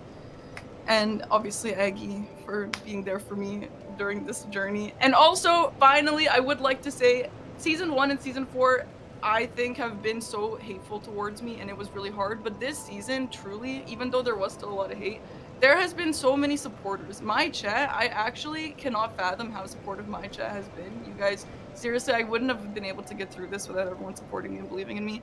And also, obviously, Dom's chat and all the good bingo chatters and commenters. Like, I honestly could not have gone through this without the support of everyone and just seeing people believe in me. I hope you guys are disappointed. And to my Serbians watching, izvinjavam se, ali nadam se da ste ponosni. I još imamo greja, možda on može da završi to što ja nisam mogla. And anyway, thank you everyone, and thanks Dom for giving me another chance. Sorry for the long spiel, but I get emotional about bingo. You're good. You're good. Yeah, you're good. All good. I appreciate the words, 100%.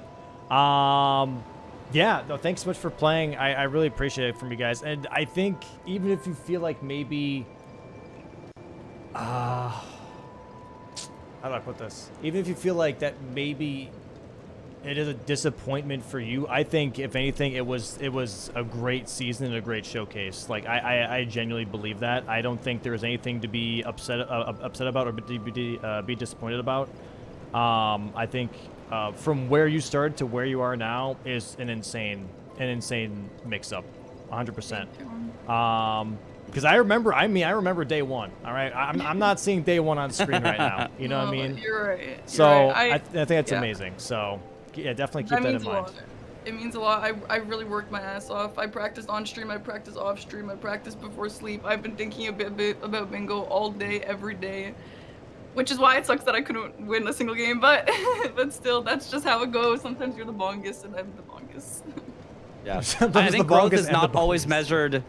Yeah, sometimes growth is not measured against other players. You know, sometimes you know a particular matchup gets away from you or a particular game, but that's not always on you. I think the growth is measured against yourself, and I think that we have all seen that growth that you have had for yourself. And I think anyone who is really a fan of bingo recognizes the time you put in and appreciates you for being you and all that you've brought to bingo. So I think you did an amazing job this season, and I hope you're back for future seasons.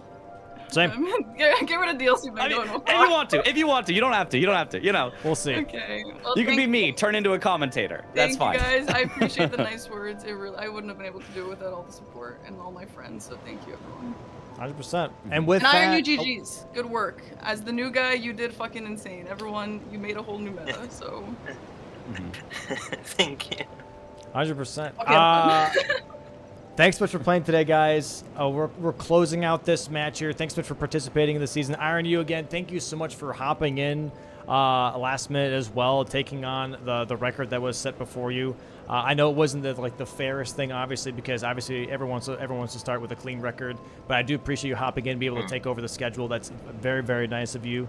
So shouts to you specifically for learning everything within literally 3 to 4 days, or at least trying to. To kind of digest a lot of things here within 3 to 4 days is insane, and still, putting up the performance that you've been putting up. So thank you to you as well. GG's to Ironyeu, GG's to Parky.